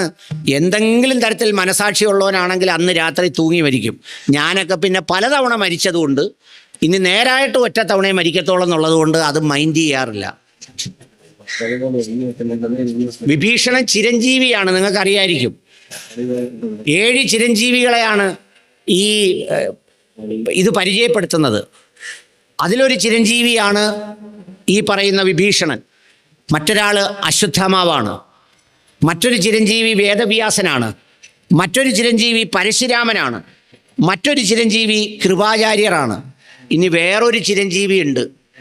ആ ചിരഞ്ജീവി ആരാണെന്ന് പറയുന്നവർക്ക് എൻ്റെ കണക്കായി 100 രൂപ. ഹനുമാൻ ഒരു ചിരഞ്ജീവിയാണ്, അത് ഞാൻ കുറഞ്ഞു. ഇനിയൊരു ചിരഞ്ജീവി, ഹനുമാൻ ചിരഞ്ജീവിയാ, ഞാൻ വിട്ടുപോയതാ പറയാൻ. ആരാ? ഭീഷ്മറോ? അല്ല.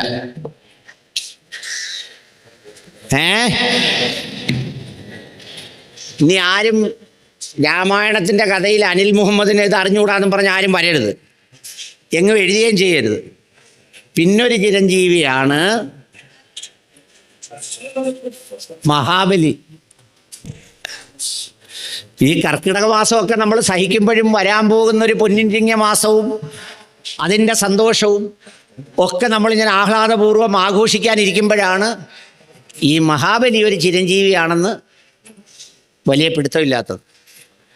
മഹാബലിയെ എല്ലാ വർഷവും ആവർത്തിച്ച് നമ്മളെ കാണാൻ വരുന്നു എന്ന വിശ്വാസമൊക്കെ ഇതുമായി ബന്ധപ്പെട്ടുണ്ട്. അപ്പം ഞാൻ പറഞ്ഞത്, രാമനിലൂടെ രാമൻ്റെ ഏറ്റവും വലിയ സാമൂഹിക ധർമ്മമായി നമ്മൾ പഠിക്കേണ്ടത്, ഒന്ന്, രാമൻ ആരോടും വിദ്വേഷമില്ലാത്ത ഭാവം, രാമൻ ആരോടും വൈരാഗ്യമില്ലാത്ത ഭാവം, ശത്രുവിൻ്റെ സഹോദരനോട് പോലും സ്നേഹത്തിൽ തുടരുന്ന ഭാവം. അതുകൊണ്ട് ഇന്നെൻ്റെ രാമായണം കേൾക്കുന്നവരോട് എനിക്ക് സ്നേഹപൂർവ്വം അഭ്യർത്ഥിക്കാനുള്ള ഒരു കാര്യം, ഇവിടെ വന്ന് ഇത്രയും സമയം പ്രസംഗിക്കുന്നതിന് അതിനുവേണ്ടി കാശൊന്നും തരൂല്ല. 1000 രൂപയോ വേണ്ട പണ്ട് തരുന്നത്, ഇപ്രാവശ്യം തന്നതുമില്ല. വിനോദ് ഇപ്പോൾ സ്റ്റേജൊക്കെ നന്നാക്കി പന്തലുമൊക്കെ ഇട്ട്, പക്ഷേ ഇപ്പോൾ 1000 രൂപ എന്ന് പറയുന്നത് നമ്മൾ സാറിന് കൊടുത്താൽ ചോദിക്കുന്നത് എന്തുവാന്ന്. പക്ഷേ ഓച്ചറ പരബ്രഹ്മ ക്ഷേത്രം ആയതുകൊണ്ട് 1000 രൂപയ്ക്ക് വരുന്നത്. പക്ഷേ എനിക്ക് വേണ്ട ഇതിൻ്റെ ഏറ്റവും വലിയ സംഗതി എന്താണെന്ന് വെച്ചാൽ, ഇന്ന് നിങ്ങൾ പോയിട്ട് നിങ്ങൾ ആരുമായിട്ടെങ്കിലും പിണക്കമുണ്ടെങ്കിൽ ആ പിണക്കമൊന്ന് അവസാനിപ്പിക്കാൻ നിങ്ങളൊന്ന് മുൻകൈ എടുക്കണം. ഞാൻ പലപ്പോഴും പറയാറുണ്ട്, അച്ഛനും അമ്മയും മരിക്കുമ്പോൾ സഞ്ചയനത്തിന് മക്കൾ വന്നിട്ട് പിന്നെ സഞ്ചയനം കഴിഞ്ഞേ പോകത്തുള്ളൂ. ഞാൻ ചോദിക്കും, ഈ അച്ഛനും അമ്മയും ജീവിച്ചിരിക്കുമ്പം ഈ 5 ദിവസം മക്കളും കൊച്ചുമക്കളും എല്ലാം കൂടെ ആ വീട്ടിൽ വന്ന് താമസിച്ചാൽ എന്തോ ഒരു സന്തോഷമായിരിക്കും. ഓടിക്കുമോ നിങ്ങളാരെങ്കിലും? പക്ഷേ സഞ്ചയനത്തിന് എല്ലാവരും വന്ന് അവിടെ ഇരുന്ന് കരയുന്നു, ഇവിടെ ഇരുന്ന് കരയുന്നു, എന്നിട്ട് വായ്ക്കരി ഇട്ട് കൊടുക്കുന്നു. വായ്ക്കരിയൊക്കെ ഇട്ട് കൊടുക്കണം, വിശ്വാസം ആചാരപ്രകാരമൊക്കെ ചെയ്യണം. പക്ഷേ ജീവിച്ചിരിക്കുമ്പോൾ നമ്മൾ കൊടുക്കുന്നതങ്ങ് അവരുടെ വയറ്റിലോട്ട് പോയാൽ ഉണ്ടാകുന്ന സന്തോഷം ഒന്ന് ആലോചിച്ച് നോക്ക്.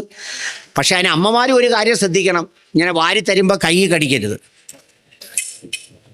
ഈ മക്കളെയൊക്കെ ഇങ്ങനെ പല തട്ടിലാക്കുന്നതിൽ ചില അമ്മമാർക്കും അച്ഛന്മാർക്കും ഒക്കെ ചില പങ്കുണ്ട്. അതില്ലെന്നൊന്നും പറയാനൊക്കത്തില്ല. മൂത്തവൻ വരുമ്പോൾ ഇളയവൻ്റെ 2 കുറ്റം പറഞ്ഞു കൊടുക്കും, ഇളയവൻ വരുമ്പോൾ മൂത്തവൻ്റെ 2 കുറ്റം പറഞ്ഞു കൊടുക്കും. ഇങ്ങനെയൊക്കെ പറയും. പണ്ടൊരു അപ്പാപ്പൻ്റെ കഥയുണ്ട്. ഒരച്ഛനോട് ചോദിച്ചു, വയസ്സെന്ന അച്ഛനോട് ചോദിച്ചു, എത്ര മക്കളുണ്ട്? അത് 3 ആമക്കളുണ്ട്. മൂത്തോൻ ബുദ്ധിമാൻ, ഭയങ്കര ബുദ്ധിമാനായിരുന്നു. അവൻ പഠിക്കുന്നതിൽ വലിയ കേമനായിരുന്നു. അവൻ വലിയൊരു പഠിത്തം കഴിഞ്ഞ് അങ്ങ് അമേരിക്കയിൽ പോയി. അവൻ അവിടെ ചെന്നൊരു മദാമയെ കല്യാണം കഴിച്ചു. എന്നിട്ട് എല്ലാ 5 കൊല്ലം കൂടുമ്പോഴും അവൻ വരുമ്പോൾ എനിക്ക് ഭയങ്കര സാധനങ്ങളൊക്കെ കൊണ്ടുതരും. രണ്ടാമത്തെ മോൻ ബാംഗ്ലൂരിലാണ്. അവൻ ഏതാണ്ടൊക്കെ പഠിച്ചിട്ട് ബാംഗ്ലൂരിൽ പോയി. അവിടെ ഒരു IT കമ്പനിയിലെ പെണ്ണിനെ കിട്ടി, ഹൈദരാബാദ് കാര്യമാണ്. അവരെല്ലാ വർഷവും ഓണത്തിന് വരും. മൂന്നാമത്തെ മോനോ അവനൊരു മണ്ടനായിരുന്നു.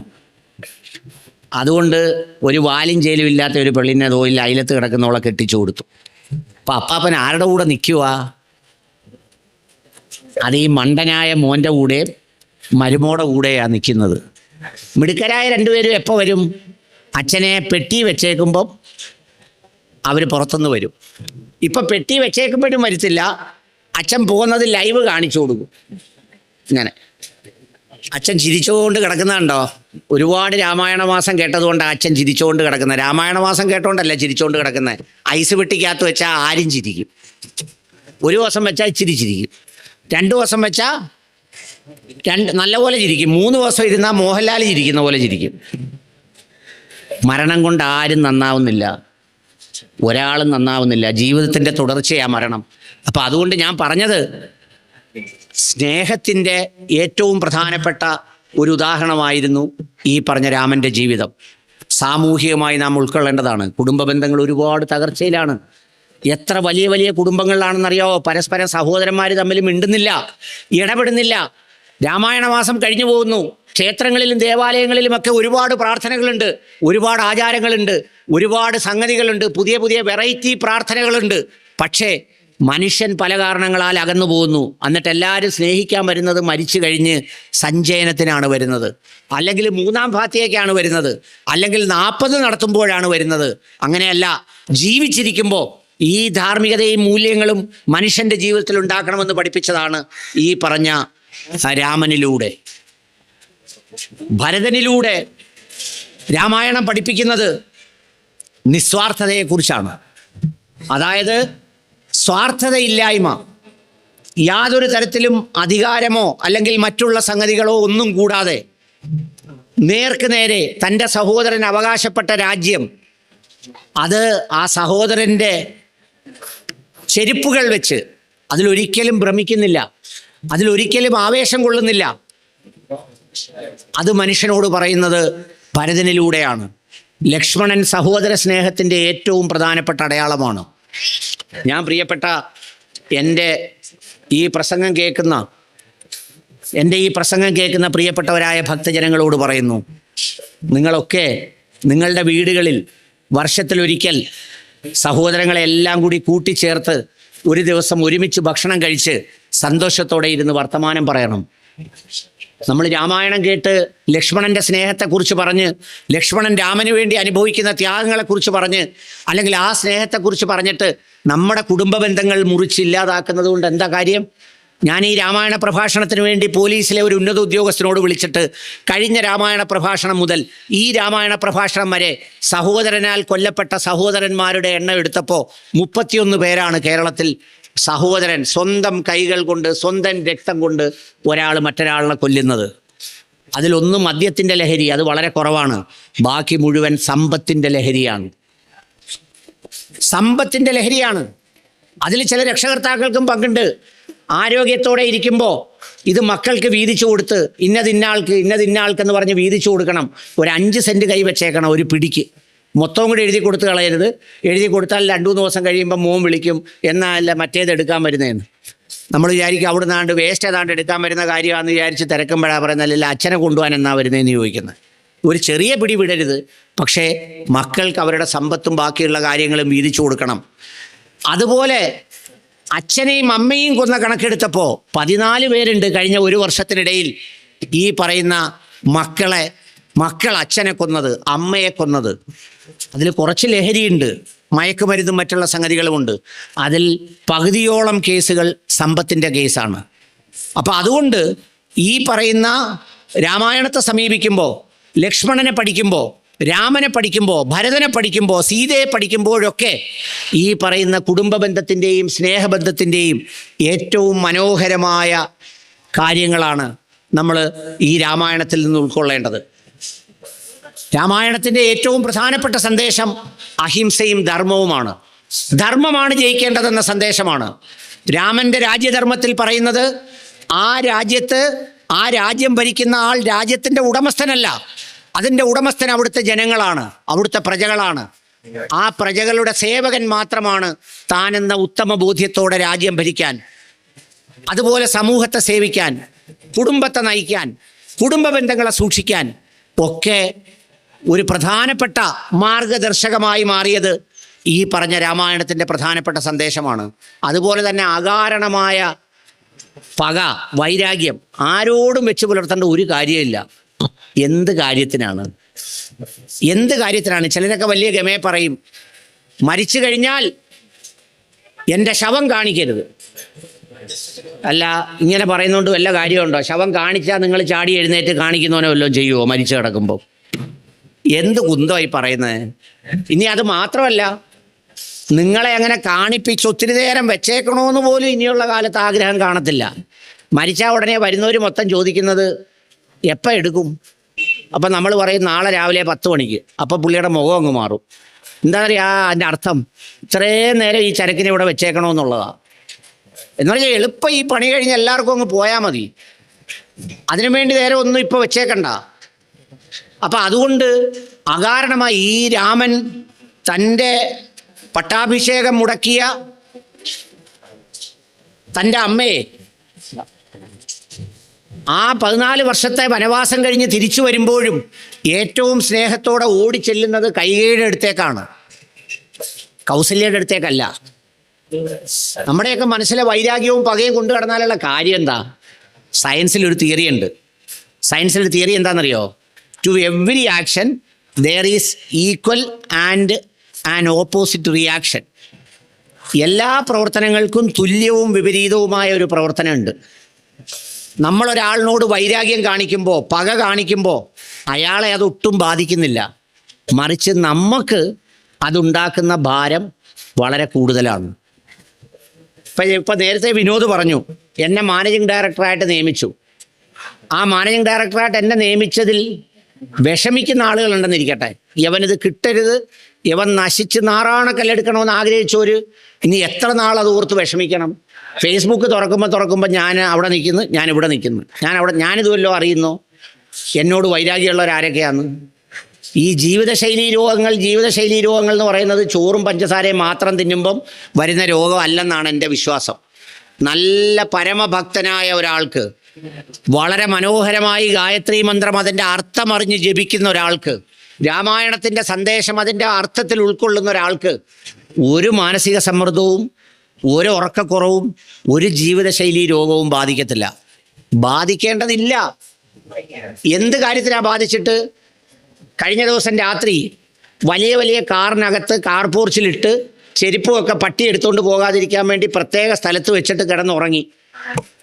നേരം വെളുത്തപ്പോൾ രാത്രിയായപ്പോൾ ഒരു തണുപ്പ്. നോക്കിയപ്പം വെള്ളം തട്ടുന്നു ഇവിടെ കട്ടിലയിൽ. ഒന്നുകൂടെ എഴുന്നേറ്റ് നോക്കിയപ്പോഴത്തേക്ക് ഇനി ആരെങ്കിലും കിടന്ന് മുള്ളിയതാണോ എന്നറിയാൻ വേണ്ടി തൊട്ട് നോക്കിയപ്പോൾ ഇത്രയും വെള്ളം മുള്ളിയാ വരില്ല. നോക്കിയപ്പോൾ എന്തുവാ, വെള്ളം നിറഞ്ഞിരിക്കുക ഒന്നാമത്തെ നിലയിൽ. ഓടി രണ്ടാമത്തെ നിലയിൽ കയറി, പിന്നെ പെരയുടെ മേളിൽ കയറിയില്ല, പേഴ്സും പിടിച്ചുകൊണ്ട് ഇങ്ങനെ നിൽക്കുക. ആ പടം കാണുമ്പോൾ നമുക്ക് തോന്നുന്നത് എന്താണെന്നറിയോ? പണ്ട് വീട്ടിലൊക്കെ ഈ വാപ്പ എലിപ്പത്തായം ഇത് വെക്കുമായിരുന്നു, വെച്ചിട്ട് കുളത്തിൽ കൊണ്ടുപോയി മുക്കി കൊല്ലാൻ വേണ്ടി നമ്മളെ വിടുമായിരുന്നു. അത് മുക്കുമ്പം ചില എലി ചാടിപ്പോയി കരയ്ക്ക് കയറിയിരിക്കില്ല, വെള്ളത്തിൽ വീണിട്ട്. നമ്മൾ വെള്ളത്തിൽ വീണ എലി എന്ന് പറയുന്ന പോലെ അങ്ങനെ ഇരിക്കുക. കുറേ പേരെ MLA ഒക്കെ ചെന്ന് വിളിക്കുന്നു, താഴെ വാലിൽ അവിടെ പോയി കിടക്കാവുന്നു, വരുന്നില്ല. എന്താ? ഇതിനകത്ത് അലിമാരിയിലൊക്കെ ചില സാധനം ഇരിപ്പുണ്ട്. അപ്പോൾ അവരെപ്പോഴും അവിടെ നിൽക്കുമോ? ഇല്ല. കുറച്ചുകൂടെ വെള്ളം പൊങ്ങുമ്പം അവർ ഓടി ചരുവത്തിനകത്ത് കാണാം കയറി അങ്ങ് വരും. രാവിലെ ചെരുപ്പ് പട്ടിയെടുക്കാതിരിക്കാൻ വേണ്ടി അടുക്കി വെച്ചേച്ച് കിടന്നതാ. നോക്കിയപ്പോൾ കാറ് വെള്ളത്തിൽ കൂടെ ഒഴുകിക്കൊണ്ട് പോന്നു. ഇത് വേറെ ആരെയും കളിയാക്കാൻ പറഞ്ഞതല്ല, നമ്മുടെയൊക്കെ സ്ഥിതിയായി ഈ പറഞ്ഞത്. അപ്പം നമ്മളതുകൊണ്ട് വല്ലാണ്ട് വിഷമിച്ച്, വല്ലാണ്ട് ദുഃഖിച്ച്, വല്ലാണ്ട് പ്രയാസപ്പെട്ട് എന്ത് കാര്യമാണ്? അപ്പം അതുകൊണ്ട് രാമായണം പറയുന്നത് അകാരണമായ ശത്രുതയോ വിരോധമോ ആരോടും ആവശ്യമില്ല. തിന്മയോട് നിങ്ങൾക്ക് എതിർക്കാം, തിന്മയോട് നിങ്ങൾക്ക് പോരാടാം. അതിൽ നിങ്ങൾ വേറൊന്നും വിചാരിക്കണ്ട. ഒരു തിന്മ കണ്ടു, ആ തിന്മയ്ക്കെതിരെ ശബ്ദമുയർത്താം, അത് ശരിയല്ലെന്ന് പറയാം. അല്ലാതെ വെറുതെ കുടുംബത്തിനകത്തും അയൽ വീട്ടിലും അത്തരം കാര്യങ്ങൾ കൊണ്ട് യാതൊരു കാര്യവുമില്ല എന്ന സന്ദേശമാണ് രാമായണം പറയുന്നത്. രാമായണം നമ്മളെ പഠിപ്പിക്കുന്നത് സഹോദര സ്നേഹമാണ്, സഹോദരന്മാരോടുള്ള സ്നേഹം. പലപ്പോഴും നമ്മുടെ മുന്നിലൊക്കെ ഒരുപാട് മനുഷ്യർ വരും സഹായത്തിന്. എന്നിട്ട് അവർ ആ സഹായത്തിന് വന്നിട്ട് അടുത്ത പറയുന്നത് എന്താണെന്നറിയാവോ? സാറേ, ഇത് ആരും അറിയാതെ വാങ്ങിച്ചു തന്നാൽ ഉപകാരമായിരുന്നു. എന്താ കാര്യം? അത് എൻ്റെ സഹോദരനാണ് ഇന്നയാൾ, എൻ്റെ സഹോദരനാണ് ഇന്നയാൾ എന്ന് പറഞ്ഞാൽ നമ്മുടെ കൂടപ്പിറപ്പുകളെ പോലും ഉൾക്കൊള്ളാൻ കഴിയാതെ, നമ്മുടെ കൂടപ്പിറപ്പുകളെ പോലും സഹായിക്കാതെ, നമ്മുടെ കൂടപ്പിറപ്പുകളോട് പോലും നീതി കാണിക്കാതെ, നമ്മുടെ മക്കൾ പഠിക്കുന്നത് പോലെ നമ്മുടെ സഹോദരങ്ങളുടെ മക്കൾ പഠിച്ചില്ലെങ്കിലും അവരോടൊരു നീതിപൂർവം പോലും പെരുമാറാത്ത ഒരു കാലത്തുകൂടിയാണ് നമ്മൾ കടന്നു പോകുന്നത്. നിങ്ങൾ ഒരു കാര്യം മനസ്സിലാക്കണം, നമ്മൾ ഈ പറയുന്ന സ്വർഗമൊന്നും എങ്ങും പോയിട്ടില്ല. സ്വർഗമൊക്കെ നമ്മുടെ മനസ്സിലുണ്ടെങ്കിൽ നമ്മുടെ വീട്ടിലുണ്ട്, നമ്മുടെ വീട്ടിലുണ്ടെങ്കിൽ നമ്മുടെ അയൽ വീടുകളിലുണ്ട്. നിങ്ങളൊന്ന് ആലോചിച്ച് നോക്കൂ, തൊട്ടപ്പുറത്തെ വീട്ടുകാരൻ്റെ അങ്ങോട്ടൊരു മരം വളർന്നു നിൽക്കുന്നു, അതൊന്ന് മുറിച്ച് താടാന്ന് അവൻ പറഞ്ഞാൽ അവനത് ബുദ്ധിമുട്ടുണ്ടാകുമെങ്കിൽ അതങ്ങ് മുറിച്ചു കൊടുത്ത് ഒരു സന്തോഷം ഉണ്ടാക്കുന്നതിന് പകരം അത് കൊടുക്കാതെ അതിനകത്ത് വാശി പിടിക്കും. വാശി പിടിച്ച് എവിടം വരെ വേണമെങ്കിലും വാശി കാണിക്കും. ആ സമയത്ത് അവൻ ആ ചരിഞ്ഞു കിടക്കുന്ന മരത്തിൽ ഒരു ഊഞ്ഞാലിട്ട് അവനും ഭാര്യയും കൂടെ ആടുന്ന കണ്ടാൽ നമ്മൾ പിറ്റേന്ന് രാവിലെ അത് മുറിച്ച് കളയും. എന്താ കാര്യം? അവൻ അങ്ങനെ സന്തോഷിക്കണ്ട. കാരണം മനുഷ്യൻ്റെ സന്തോഷം മനുഷ്യന് കാണാൻ വയ്യ. യഥാർത്ഥത്തിൽ ഈ സഹോദര സ്നേഹം എന്ന് പറയുന്നത് ദൈവം തിരഞ്ഞെടുത്തതാ. ഭാര്യയും ഭർത്താവും തമ്മിലുള്ള ബന്ധം അത് നമ്മളൊരു കരാറാ, ഉടമ്പടിയാ. ഇപ്പം സാധാരണ പലരും കല്യാണം കഴിച്ചു കഴിഞ്ഞാൽ പിന്നെ ഭാര്യ പറഞ്ഞു പെങ്ങന്മാരുമായിട്ടുള്ള ബന്ധം കുറച്ച് മതി, ആങ്ങളയായിട്ടുള്ള ബന്ധം കുറച്ച് മതി. ചില ഭർത്താക്കന്മാരെങ്ങനാ, ഈ സഹോദരന് 1000 രൂപ കൊടുക്കണമെങ്കിൽ ഭാര്യയുടെ കയ്യിൽ നിന്ന് അപ്രൂവൽ വാങ്ങിക്കും. 1000 രൂപ കൊടുത്തോട്ടേടി 2-3 ദിവസം, അമ്മയ്ക്കൊരു 500 രൂപ കൊടുക്കട്ടെ, എന്നിട്ട് എല്ലാവരും കാണയില്ല 500 രൂപ പൊക്കി പിടിച്ചുകൊണ്ട് കൊടി പിടിക്കുന്ന പോലെ അമ്മയ്ക്ക് കൊടുക്കാൻ പോയി. അവനെയൊക്കെ കണ്ടാൽ കല്ല് പറക്കി എറിയണം. ഇതൊക്കെ ഞാൻ ഇങ്ങനെ പറയുന്നതുകൊണ്ടാണ് എനിക്ക് ഒരുപാട് ശത്രുക്കളുള്ളത്. കാരണം ഈ ഇരിക്കുന്നവർ പലരും വിചാരിക്കുന്നത് എന്നെക്കുറിച്ചാണ് പറയുന്നത്, അവൻ എങ്ങനെയോ അറിഞ്ഞിട്ടുണ്ട്, എൻ്റെ ശത്രു ഇതവനോട് പറഞ്ഞിട്ടുണ്ടെന്ന്. ഞാനൊന്നും അറിഞ്ഞിട്ടല്ല പറയുന്നത്, ഇങ്ങനെ പറഞ്ഞാൽ മതി. പണ്ട് ഈ ഓച്ചറ അമ്പലത്തിൽ വളയവേറുണ്ടല്ലോ, വളയവേർ ഇപ്പോഴും ഉണ്ടെന്ന് തോന്നുന്നു വൃശ്ചികത്തിൽ. നമ്മളില്ല സോപ്പിനകത്തോട്ട്, ഞാൻ പള്ളിക്കുടുത്തി കോളേജിലൊക്കെ പഠിക്കുമ്പോൾ വന്ന് എറിയുമായിരുന്നു. ആ എറിയുന്ന സമയത്ത് നമ്മളങ്ങ് എറിഞ്ഞാൽ മതി, ചിലപ്പോൾ എവിടെങ്കിലും വീഴും എന്ന് പറയുന്നത് പോലെ സഹോദരങ്ങൾക്ക് കൊടുക്കുമ്പോൾ എന്തിനാ ഭാര്യ അറിയുന്നത്? അങ്ങനെ ഭാര്യ അറിയണമെന്ന് നിർബന്ധമുണ്ടോ? എല്ലാം ഭാര്യ അറിഞ്ഞാണോ നമ്മൾ ചെയ്യുന്നത്? അങ്ങനെ നിർബന്ധമൊന്നുമില്ല. എൻ്റെ സഹോദരൻ എൻ്റെ കൂടപ്പിറപ്പാണ്, അവനെ ഞാൻ സഹായിക്കും, അവന് ചെയ്തിട്ടേ ബാക്കി കാര്യങ്ങൾ ചെയ്യൂ എന്ന് പറയുന്ന ഉറച്ച നിലപാട് സ്വീകരിക്കാൻ കഴിഞ്ഞാൽ ഈ രാമായണം കേട്ടതിന് അർത്ഥമുണ്ട്. അതിന് പകരം ഭാര്യ അന്നേരവും നമ്മൾ ഇവിടെ വന്നിരുന്ന് ആഹാരം കഴിച്ച് ഇതെല്ലാം കഴിഞ്ഞ് നമ്മൾ വീട്ടിൽ പോയി 2 ഏമ്പക്കമൊക്കെ വിട്ട് കിടന്നുറങ്ങി, എന്നിട്ട് ഹരേ രാമ രാമൻ ഓടും. നിങ്ങൾ വിളിക്കുന്നിടത്തൊന്നും രാമൻ കാണത്തില്ല. ഇപ്പം യഥാർത്ഥത്തിൽ ഈ കപടഭക്തന്മാർ വരുമ്പോൾ ദൈവം ഇറങ്ങി അങ്ങ് പോവുക. എന്തിനാ അവൻ്റെ മോൻ കാണുന്നതെന്നും പറഞ്ഞു.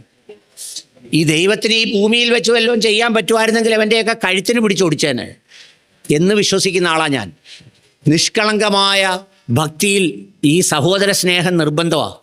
ഞാൻ എൻ്റെ സഹോദരങ്ങളെ ഞാനിത് പറയാൻ കാര്യം എന്താ?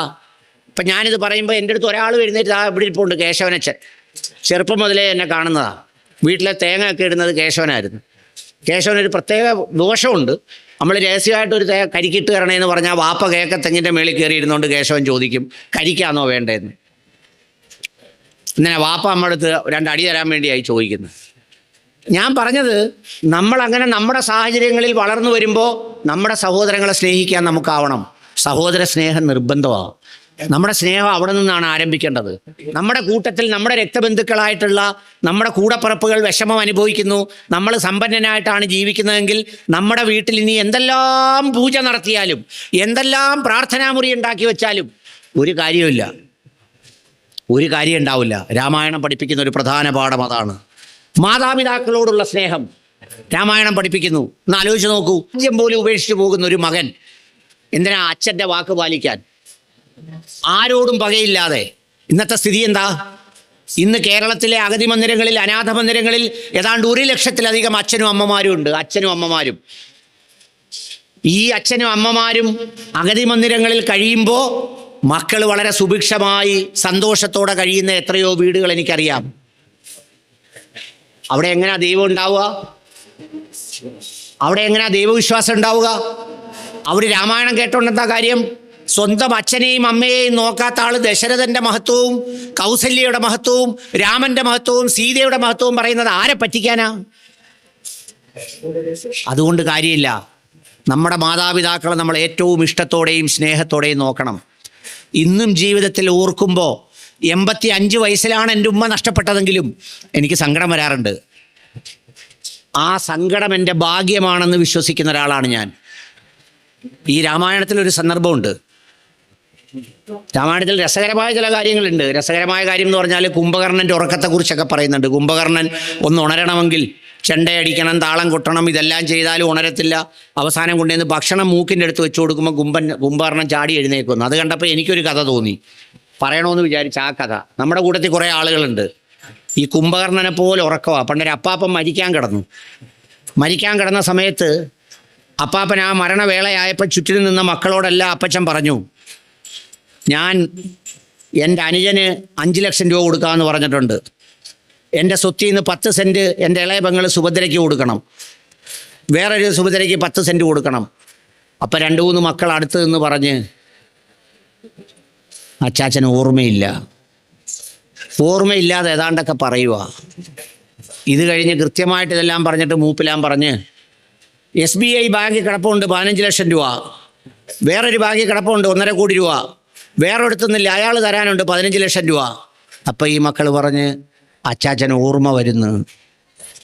അച്ചാച്ചൻ അന്നേരം ഓർമ്മ വരുന്നു. കൊടുക്കാൻ പറഞ്ഞപ്പോൾ ഓർമ്മയില്ല, കിട്ടാൻ പറഞ്ഞപ്പോൾ ഓർമ്മ വരുന്നു. നമ്മുടെ കൂട്ടത്തിലുള്ള ഒത്തിരി ആളുകൾക്ക് ആർക്കെങ്കിലും എന്തെങ്കിലും കൊടുക്കുന്ന കാര്യം പറയുമ്പോൾ ഓർമ്മയില്ല. ഇപ്പം ഈ സഹോദരന് വല്ലതും കൊടുക്കണമെന്ന് പറഞ്ഞാൽ ഓർമ്മ പോയി, സഹോദരൻ വല്ലതും തരണമെന്ന് പറഞ്ഞാൽ ഓർമ്മ വന്നു. ഞാൻ ഈ കുംഭാറിനായിട്ട് ഉറക്കം കണ്ടപ്പോൾ ഞാനിത് ഒരുപാട് കണ്ടിട്ടുള്ളതാണ്. നമ്മൾ ചില സഹോദരങ്ങളെ വിളിക്കും, ഇതാ നിങ്ങളുടെ സഹോദരിയല്ലേ കഷ്ടപ്പാടുമായിട്ടൊരു വീടില്ലാതെ നടക്കുന്നു, അപ്പം അവൾക്ക് അങ്ങനെ ബുദ്ധിമുട്ടുണ്ടോ? അവൾ ഇതുവരെ അമ്മ അടുത്ത് പറഞ്ഞിട്ടില്ലല്ലോ, അത് ഞാനൊന്ന് പരിശോധിക്കട്ടെ എന്നൊക്കെ പറയുന്ന കേട്ടാൽ തോന്നും ഇത് ഫോൺ വെച്ചിട്ട് പുള്ളി പരിശോധിക്കുവാന്ന്. അപ്പം പുള്ളിയുടെ ഓർമ്മ പോയി. അതൊരു പ്രത്യേകതരം അസുഖമാണ്. ആ അസുഖത്തിൻ്റെ പേര് മാലിനിയാസോസോ ഇല്ലിനിക്കാന്ന് പറയും.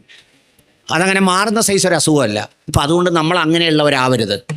നമ്മുടെ മാതാപിതാക്കളോട് ഏറ്റവും നല്ല ഇഷ്ടത്തിൽ പെരുമാറുന്നവരായിരിക്കണം. ഞാൻ അതുകൊണ്ടാണ് ഈ ഓച്ചിറ പരബ്രഹ്മ ക്ഷേത്രത്തിൻ്റെ ഏറ്റവും വലിയ ഭാഗ്യം അനാഥർക്ക് ഈ പറയുന്ന ഭക്ഷണം നൽകുന്നു എന്ന് പറയുന്ന ഭക്തി ഉണ്ടല്ലോ, ആ ചേർത്ത് പിടിക്കലിൻ്റെ ഭക്തിയാണ് ഏറ്റവും വലിയ ഭക്തി. ഞാൻ 1946 SK പൊറ്റക്കാട് എന്ന് പറയുന്ന എഴുത്തുകാരൻ ഓച്ചിറ അമ്പലത്തെ പരിചയപ്പെടുത്തിയപ്പോൾ അഗതികളുടെയും അനാഥരുടെയും ആലയമായ ക്ഷേത്രം എന്ന തലക്കെട്ടിൽ എഴുതിയ ഒരു ലേഖനം എനിക്ക് കാണാനിടയായി. ഞാനതെടുത്ത് ക്ഷേത്രഭരണ സമിതിയെ ഏൽപ്പിച്ചിരുന്നു. ഈ ക്ഷേത്രത്തിൻ്റെ പ്രത്യേകത ഈ അന്നദാനം അല്ലെങ്കിൽ ഇത് ഉച്ചയ്ക്ക് കഴിക്കാൻ വരുന്നതിനകത്ത് വലിയ പ്രത്യേകതയൊന്നുമില്ല. അത് ഈ മഹാഭാരതവും ഭാഗവത പാരായണവും എല്ലാം നടക്കുമ്പോൾ എപ്പോഴാണ് തെള്ളെന്ന് ചോദിച്ചാൽ 12 മണി മുതൽ 1:30 മണി വരെ തെള്ള്. ബാക്കിയുള്ള സമയത്തൊക്കെ അയാൾ അവിടെ ഇരുന്ന് പാടുക. ഈ മൈക്കുകാരൻ പോത്തില്ല, കാരണം അവൻ്റെ മൈക്ക് കേടാവും എന്നുള്ളത് കൊണ്ട് അവനും ഓടിരിപ്പുണ്ട്, പാട്ടും നടക്കും.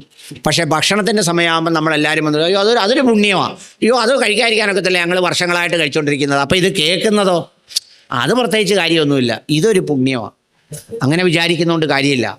നമ്മുടെ മാതാപിതാക്കളോട് ഭക്തിയുള്ളവരായിരിക്കണം. പിന്നെ അതുപോലെ തന്നെ വേറൊരു കാര്യമാണ്, രക്തബന്ധത്തിൻ്റെ സ്നേഹത്തിനപ്പുറത്തും മനുഷ്യർക്കിടയിൽ നല്ല സ്നേഹബന്ധങ്ങൾ സൂക്ഷിക്കാനാണ് രാമായണം പറയുന്നത്. രാമായണം പറയുന്നത് അതാണ്. ഗുഹൻ്റെ കഥയിലൂടെ പറയുന്നത് അതാണ്. രാമൻ കാട്ടിലായിരിക്കുമ്പോൾ രാമനെ കാണാൻ ചെല്ലുന്ന ആളുകളോട് രാമൻ ഈ നാട്ടിലെ അലക്കുകാരെക്കുറിച്ച് ചോദിക്കുന്നുണ്ട്. അവർക്കെല്ലാവർക്കും സുഖമാണോ, അവർക്കെല്ലാവർക്കും സന്തോഷമാണോ എന്ന് പറഞ്ഞാൽ അന്ന് ഈ നാട്ടിലെ ന്യൂനപക്ഷ വിഭാഗത്തിൽപ്പെടുന്നവരാണവർ. യഥാർത്ഥത്തിൽ രാമൻ തങ്ങളെക്കാൾ ശക്തിയില്ലാത്ത, തങ്ങളെക്കാൾ കുറഞ്ഞ, എണ്ണത്തിൽ കുറഞ്ഞ ചെറിയ വിഭാഗം ആളുകളോടും ഏറ്റവും നീതിയോടെ പ്രവർത്തിച്ച ആളാണ് ശ്രീരാമൻ. രാമായണത്തിൽ ഒരിടത്ത് നിങ്ങൾക്ക് രാമനെ കലാപകാരിയായിട്ട് കാണാനേ കഴിയില്ല. രാമായണത്തെ അങ്ങനെ ആരെങ്കിലും അതൊരു ആയുധമെന്ന് പറയുന്നത് ധർമ്മത്തെ പ്രതിരോധിക്കാൻ, ധർമ്മം നിലനിർത്താൻ, നീതി നിലനിർത്താൻ, കുടുംബ ബന്ധങ്ങൾ നിലനിർത്താൻ, സ്നേഹം നിലനിർത്താൻ, വിട്ടുവീഴ്ചകൾ ചെയ്യാൻ, അവനവൻ്റെ ഇച്ഛകളെ നിയന്ത്രിക്കാൻ, അവനവൻ്റെ ഇന്ദ്രിയങ്ങളെ സൂക്ഷിക്കാനാണ് രാമായണം പഠിപ്പിക്കുന്നത്. അല്ലാതെ രാമായണം കലാപത്തിന് ആഹ്വാനം ചെയ്യുന്നില്ല. ഞാൻ രാമായണം മുഴുവൻ കടന്നുപോയപ്പോഴും അതിലെ ഓരോ സന്ദർഭങ്ങളും ഞാൻ ആലോചിച്ചപ്പോൾ വ്യത്യസ്ത മതങ്ങൾക്കിടയിലും മനുഷ്യർക്കിടയിലുമുള്ള യോജിപ്പിൻ്റെ പല അന്തരീക്ഷങ്ങളും വിട്ടുവീഴ്ചകളുമാണ് രാമൻ അതിലൂടെ എല്ലാം കാണിച്ചത്. ശബരി എന്ന് പറയുന്ന ഒരു താഴ്ന്ന ജാതിക്കാരി എന്ന് വിശേഷിപ്പിക്കാവുന്ന ശബരി എന്ന് പറയുന്ന ഒരു കാട്ടിലുള്ള ഒരു സഹോദരി, അവർ രാമനെ കാത്തുകാത്തിരുന്ന് രാമന് വേണ്ടി ഭക്ഷണം, പഴങ്ങൾ സൂക്ഷിച്ചു വെച്ച് അത് രാമൻ കഴിക്കുമ്പോൾ രാമൻ എന്തെങ്കിലും രുചിക്കുറവുണ്ടാവുമോ എന്നറിയാൻ വേണ്ടി കഴിച്ചതിന് ശേഷം ബാക്കി വെച്ച ആ പഴങ്ങൾ പോലും എടുത്ത് ഭക്ഷിക്കുന്ന രാമനാണ് രാമായണത്തിലെ രാമൻ. രാമായണത്തിലെ രാമൻ ആരെയും കൊല്ലാൻ ആഹ്വാനം ചെയ്യുന്നില്ല. ഒരാളെയും രാമൻ അങ്ങനെ അധർമ്മത്തിൻ്റെ പേരിൽ കൊല്ലണമെന്ന് പറയുന്നുമില്ല. രാമൻ കൊന്നത് മുഴുവൻ സ്വന്തം ഇച്ഛകളെയാണ്, വിരോധത്തെയാണ്, വൈരാഗ്യത്തെയാണ്, പകയാണ്, അധികാരത്തോടുള്ള ആർത്തിയെയാണ് രാമൻ കൊന്നത് മുഴുവൻ. സാഹോദര്യത്തിൻ്റെയും സ്നേഹബന്ധത്തിൻ്റെയും കഥകളാണ് രാമൻ പറഞ്ഞത് അധികവും. ഇന്ന് ലോക സൗഹൃദ ദിനമാണ്. യഥാർത്ഥത്തിൽ നമ്മളെ തോൽപ്പിക്കാൻ കഴിയുന്നത് നമ്മുടെ ഏറ്റവും വലിയ സുഹൃത്തിനാണ്. ഈ ലോക സൗഹൃദ ദിനമായ ഇന്ന് പോലും നമുക്ക് രാമായണത്തിൽ ഉദാഹരണങ്ങൾ തേടിയാൽ ഹനുമാനോളം ഏറ്റവും വിശ്വസ്തനായ ഒരു സുഹൃത്തിനെ നമുക്ക് രാമായണത്തിൽ നിന്ന് കണ്ടെത്താൻ നമുക്ക് സാധിക്കും. അങ്ങനെ ഒരുപാട് മനുഷ്യ ജീവിതത്തിൻ്റെ സമസ്ത മേഖലകളെയും സ്പർശിച്ചതാണ് രാമായണം. അതുകൊണ്ട് ഈ രാമായണ മാസത്തിൽ നിങ്ങൾ വന്നിരുന്ന് ഇതുപോലൊരു ക്ഷേത്രത്തിൽ, ഇതുപോലൊരു ക്ഷേത്രം എന്ന് പറഞ്ഞാൽ മനുഷ്യരെ ഉൾക്കൊള്ളുന്ന ക്ഷേത്രത്തിൽ, വിവിധ മനുഷ്യരായ എല്ലാവരെയും ഉൾക്കൊള്ളുന്ന ക്ഷേത്രത്തിൽ, വലിയ കോടീശ്വരൻ മുതൽ ഭിക്ഷക്കാരൻ പോലും ഈ മണ്ണിൽ പുരണ്ട, ചെളിയിൽ പുരണ്ട ഈ അന്തരീക്ഷത്തിൽ കിടന്നാൽ ഒരാൾ പോലും ചോദിക്കില്ല നിനക്കിവിടെ എന്ത് സ്ഥാനമെന്ന്. ഞാൻ എൻ്റെ വിശ്വാസവുമായി ഈ ക്ഷേത്രത്തിനകത്തേക്ക് കയറിയാൽ ഒരാളും ചോദിക്കില്ല അനിൽ മുഹമ്മദിന് എന്ത് പരബ്രഹ്മക്ഷേത്രത്തിൽ സ്ഥാനമെന്ന്. ഒരിക്കലും ചോദിക്കാനാവാത്തവണ്ണം പരബ്രഹ്മവും അതിൻ്റെ ഭക്തിയും അതിൻ്റെ സ്ഥാനമാനങ്ങളും അതിൻ്റെ നന്മകളുമൊക്കെ ചേർത്ത് വെക്കുന്ന ഒരിടം കൂടിയാണ് ഈ ക്ഷേത്രം. അതുകൊണ്ട് തന്നെ ഈ ക്ഷേത്രത്തിനെ അതിൻ്റെ സ്പിരിറ്റിൽ, അതിൻ്റെ ഉൾക്കൊള്ളലിൽ നിലനിർത്തേണ്ടത് ആവശ്യവുമാണ്. അതുകൊണ്ട് ഇവിടുത്തെ രാമായണ പ്രഭാഷണം എന്ന് പറയുമ്പോൾ, ഞാനിപ്പോൾ എന്നെ കേൾക്കുന്ന രാമായണ പ്രഭാഷണം കേൾക്കുന്നവരിൽ പ്രത്യേകമായി ഏതെങ്കിലും ഒരു വിഭാഗത്തെ മാത്രം അടയാളപ്പെടുത്താനോ അങ്ങനെ നിലനിർത്താനോ സാധ്യമല്ല. അതുകൊണ്ട് മനുഷ്യനാണ് പ്രധാനം. നമ്മൾ നേരം വെളുത്ത് എഴുന്നേറ്റ് കഴിഞ്ഞാൽ രാത്രിയാകുന്നത് വരെ നമ്മൾ ഒരുപാട് സഹായങ്ങൾ, ഒരുപാട് പിന്തുണ, ഒരുപാട് സ്നേഹം, ഒരുപാട് ഇഷ്ടം, ഇതൊക്കെ നമ്മൾ എല്ലാ ജാതി മതസ്ഥരിൽ നിന്നും നമ്മൾ സ്വീകരിക്കുന്നുണ്ട്. നിങ്ങൾ നോക്കിയാൽ മതി, ഒരു വാഹനത്തിൽ കയറുമ്പോൾ, ഒരു ആശുപത്രിയിൽ പോകുമ്പോൾ, ഒരു കടയിൽ നിന്നൊരു സാധനം കൂടി കഴിക്കുമ്പോൾ ഇവിടെ എല്ലാം ഉണ്ട്. നമ്മൾ ആരും വിചാരിക്കുന്നത് പോലെ ഹിന്ദുവിൻ്റെ ശത്രു മുസ്ലിം അല്ല, ഹിന്ദുവിൻ്റെ ശത്രു കപട ഹിന്ദുവാണ്, മുസ്ലിമിൻ്റെ ശത്രു ഹിന്ദു അല്ല, കപട മുസ്ലിമാണ്. ഈ പേരും പറഞ്ഞ് ആളുകളെ പറ്റിക്കാൻ അല്ലെങ്കിൽ അത്തരം സംഗതികളുമായി നടക്കുന്നവരാണ് യഥാർത്ഥത്തിൽ ഒരു മതത്തിൻ്റെ ശത്രു. യഥാർത്ഥ മതം രാമായണം മുന്നോട്ട് വെക്കുന്ന സ്നേഹം, രാമായണം മുന്നോട്ട് വെക്കുന്ന ഉൾക്കൊള്ളൽ, രാമായണം മുന്നോട്ട് വെക്കുന്ന ധാർമ്മികത, രാമായണം പറഞ്ഞു തരുന്ന മിത്രസ്നേഹം, രാമായണം പറഞ്ഞു തരുന്ന ഭക്തി, രാമായണം പറഞ്ഞു തരുന്ന മാതാപിതാക്കളോടുള്ള കടമയും ബാധ്യതയും, പ്രകൃതിയോടുള്ള സ്നേഹം, ധർമ്മത്തോടുള്ള ഇഷ്ടം, അത് പുലരുന്നൊരു നാളേക്ക് വേണ്ടി പ്രാർത്ഥിക്കാൻ. അവിടെയാണ് ഈ ഗായത്രി മന്ത്രത്തിൻ്റെയും രാമജപത്തിൻ്റെയും ഒക്കെ ഏറ്റവും പ്രധാനപ്പെട്ട തലം ഉയർന്നു നിൽക്കുന്നത്. അവിടെയാണ് നമ്മൾ ബുദ്ധി ഉപയോഗിക്കണമെന്ന് പറയുന്നത്. അവിടെയാണ് ഓം ഭുർഭുവസ്വഹ തത്സവിതുർവരേണ്യം ഭർഗോ ദേവസ്യ ധീമഹി ധിയോ യോ ന പ്രചോദയ എന്ന് പറയുന്ന ചിന്തകൾ കൊണ്ട്, പ്രകാശം കൊണ്ട്, വെളിച്ചത്തിലൂടെ ഇരുട്ടിനെ ഹൃദയങ്ങളിൽ നിന്ന് മാറ്റി കുടുസായ ചിന്തകൾ ഒഴിവാക്കി ഭക്തിയുടെ, നന്മയുടെ, ഉൾക്കൊള്ളലിൻ്റെ ചിന്തകളിലൂടെ അങ്ങകലെ എല്ലാവർക്കും വേണ്ടി പ്രചോദിപ്പിക്കുന്ന സൂര്യൻ, എല്ലാവർക്കും വേണ്ടി ഉദിക്കുന്ന സൂര്യൻ. എന്തിനാണ് സൂര്യനെ മുകളിൽ ഉയർത്തിയത്? എന്തുകൊണ്ടാണ് സൂര്യനെ ഒരു പ്രത്യേക സ്ഥലത്ത് മാത്രം ഉദിപ്പിക്കാതിരുന്നത്? മുകളിൽ ഉദിർത്തിയത് എല്ലാ മനുഷ്യർക്കും പ്രകാശം കിട്ടുന്നതിനാണ്. നമ്മളെന്തിനാണ് ഈ മുകളിൽ ബൾബിടുന്നത്? അതുപോലെ നമുക്ക് സ്ഥാനമാനങ്ങൾ കിട്ടുമ്പോൾ, നമുക്ക് വളർച്ച കൈവരുമ്പോൾ, നമുക്ക് സമ്പത്തുണ്ടാകുമ്പോൾ നമ്മൾ നോക്കിക്കാണേണ്ടത് നമ്മുടെ കുടുംബത്തെ ആകെയാണ്, നമ്മുടെ സമൂഹത്തെ മൊത്തമാണ്, നമ്മളെ മനുഷ്യരെ മൊത്തമാണ്. നമ്മൾ അതിനെ ഒന്നും കേവലമായി കമ്പാർട്ട്മെൻ്റലൈസ് ചെയ്ത് ഒരു ജാതി, വേറൊരു മതം. അതുകൊണ്ടാണ് ശ്രീനാരായണ ഗുരുദേവൻ്റെ ജാതിഭേദം മതദ്വേഷം ഏതുമില്ലാതെ സർവരുമെന്ന് പറഞ്ഞ ആ സാർവലൗകിക ഉൾക്കൊള്ളലിൻ്റെ ഏറ്റവും മനോഹരമായ സന്ദേശം തന്നെയാണ് രാമായണം മുന്നോട്ട് വെക്കുന്നത്. ആ രാമായണത്തിൻ്റെ സന്ദേശം, ഈ ഉൾക്കൊള്ളലിൻ്റെ സന്ദേശം എന്നെ കേൾക്കുന്ന ഭക്തരുടെ മനസ്സിൽ ഒരു സ്നേഹമായി, ഒരു ഉൾക്കൊള്ളലായി, നമ്മുടെ ചിന്തകളെ നിയന്ത്രിക്കുന്ന, നമ്മുടെ ഇന്ദ്രിയങ്ങളെ നിയന്ത്രിക്കുന്ന, നമ്മുടെ ആർത്തിയും അത്യാർത്തിയും എല്ലാം ഇല്ലാതാക്കുന്ന, എല്ലാം നഷ്ടപ്പെട്ട് ഈ ഭൂമിയിൽ നിന്ന് മടങ്ങിപ്പോകേണ്ടി വരുന്ന ഒരു ദിവസം. നമ്മൾ പത്രമെടുത്ത് നോക്കുമ്പോൾ ചരമക്കോളത്തിൽ ഫോട്ടോകൾ വെച്ച് നമ്മൾ പലതും വായിക്കാറുണ്ട്. ആ വായിക്കുന്നവരെല്ലാം ഓർക്കേണ്ട ഒരു കാര്യമാണ്, ഇന്നല്ലെങ്കിൽ നാളെ ആ ചിത്രമായി നമ്മൾ മാറേണ്ടതാണ്. ആ ചിത്രമായി മാറുന്നതിന് മുമ്പ് നമുക്ക് ലഭിച്ച 50 വയസ്സ്, 60 വയസ്സ്, 70 വയസ്സ് അവിടെ നന്മയുടെ തുരുത്തുകളായി, അടയാളങ്ങളായി മാറി, ചെറിയ പ്രകാശദീപങ്ങളായി മാറിച്ചേരാൻ നമുക്ക് കഴിയണം. ഒരു കവിതയുടെ ആശയം കൂടി പറഞ്ഞ് ഞാൻ അവസാനിപ്പിക്കുകയാണ്. സൂര്യൻ അസ്തമിക്കാൻ പോകുന്ന ഒരു സന്ധ്യാനേരം. ആ സന്ധ്യാനേരത്ത് സൂര്യൻ ഭൂമിയിലേക്ക് നോക്കി ഉറക്കെ വിളിച്ചു ചോദിച്ചത്രേ, ഞാൻ ഇത്രയും പകലോളം കത്തിയെരിഞ്ഞ് ഈ പ്രപഞ്ചത്തിനാകെയും പ്രകാശം നൽകി, പക്ഷേ ഞാനിതാ അസ്തമിക്കാൻ പോകുന്നു, എനിക്ക് പകരമാകാൻ ഈ പ്രപഞ്ചത്തിൽ ആരുണ്ട് എന്ന് ചോദിച്ചത്രേ. ആ ചോദിച്ചപ്പോൾ ഒരു മിന്നാമിനുങ്ങ് ഭൂമിയിൽ നിന്ന് ചന്ദ്രനെ നോക്കി വിളിച്ചു പറഞ്ഞത്രേ, നിനക്ക് പകരമാകാൻ എനിക്കാവില്ല സൂര്യ, നീ കത്തിജ്വലിക്കുന്ന തീ ജ്വലിക്കുന്ന ഗോളമാണ്, നിനക്ക് പകരമാകാൻ എനിക്കാവില്ല. പക്ഷേ എൻ്റെ ഉള്ളിൽ, എൻ്റെ പുറകിൽ, എൻ്റെ മുതുകിൽ ഒരു ചെറിയ പ്രകാശമുണ്ട്, ഒരു മിന്നാമിനുങ്ങായ ചെറിയ ജീവിയുടെ ഒരു ചെറിയ പ്രകാശം. ആ പ്രകാശം ഞാൻ ഈ ഇരുട്ടിൽ തെളിയിച്ചു വെക്കാമെന്ന് പറഞ്ഞതുപോലെ, പ്രിയപ്പെട്ടവരെ, എന്നെ കേൾക്കുന്നവരെ, എന്നെ കേൾക്കുന്ന പ്രിയപ്പെട്ട ഭക്തരെ, എന്നെ കേൾക്കുന്ന പ്രിയപ്പെട്ട സുഹൃത്തുക്കളെ, അമ്മമാരെ, അച്ഛന്മാരെ, പിതാക്കന്മാരെ, നിങ്ങൾ ഓരോരുത്തരും നന്മയുടെ പ്രകാശത്തിൻ്റെ മിന്നാമിനുങ്ങളാകുക. ഈ പ്രപഞ്ചത്തിൽ ഇരുട്ട് ബാധിക്കുന്നു എന്ന് തോന്നുമ്പോൾ നിങ്ങളിലെ ഉള്ളിലെ നന്മയും ഭക്തിയും സ്നേഹവും ഉൾക്കൊള്ളലും ഒരു മിന്നാമിനുങ്ങിൻ്റെ പ്രകാശം പ്രകാശമായി കത്തിജ്വലിക്കട്ടെ. പ്രപഞ്ചം മനോഹരമാകട്ടെ. സ്നേഹം ഉൾക്കൊള്ളലാകട്ടെ. രാമായണത്തിൻ്റെ സന്ദേശം എല്ലാവരുടെയും ഹൃദയങ്ങളിൽ പടരട്ടെ. ഞാൻ അവസാനിപ്പിക്കുന്നു. നന്ദി, നമസ്കാരം, ജയ് ഹിന്ദ്.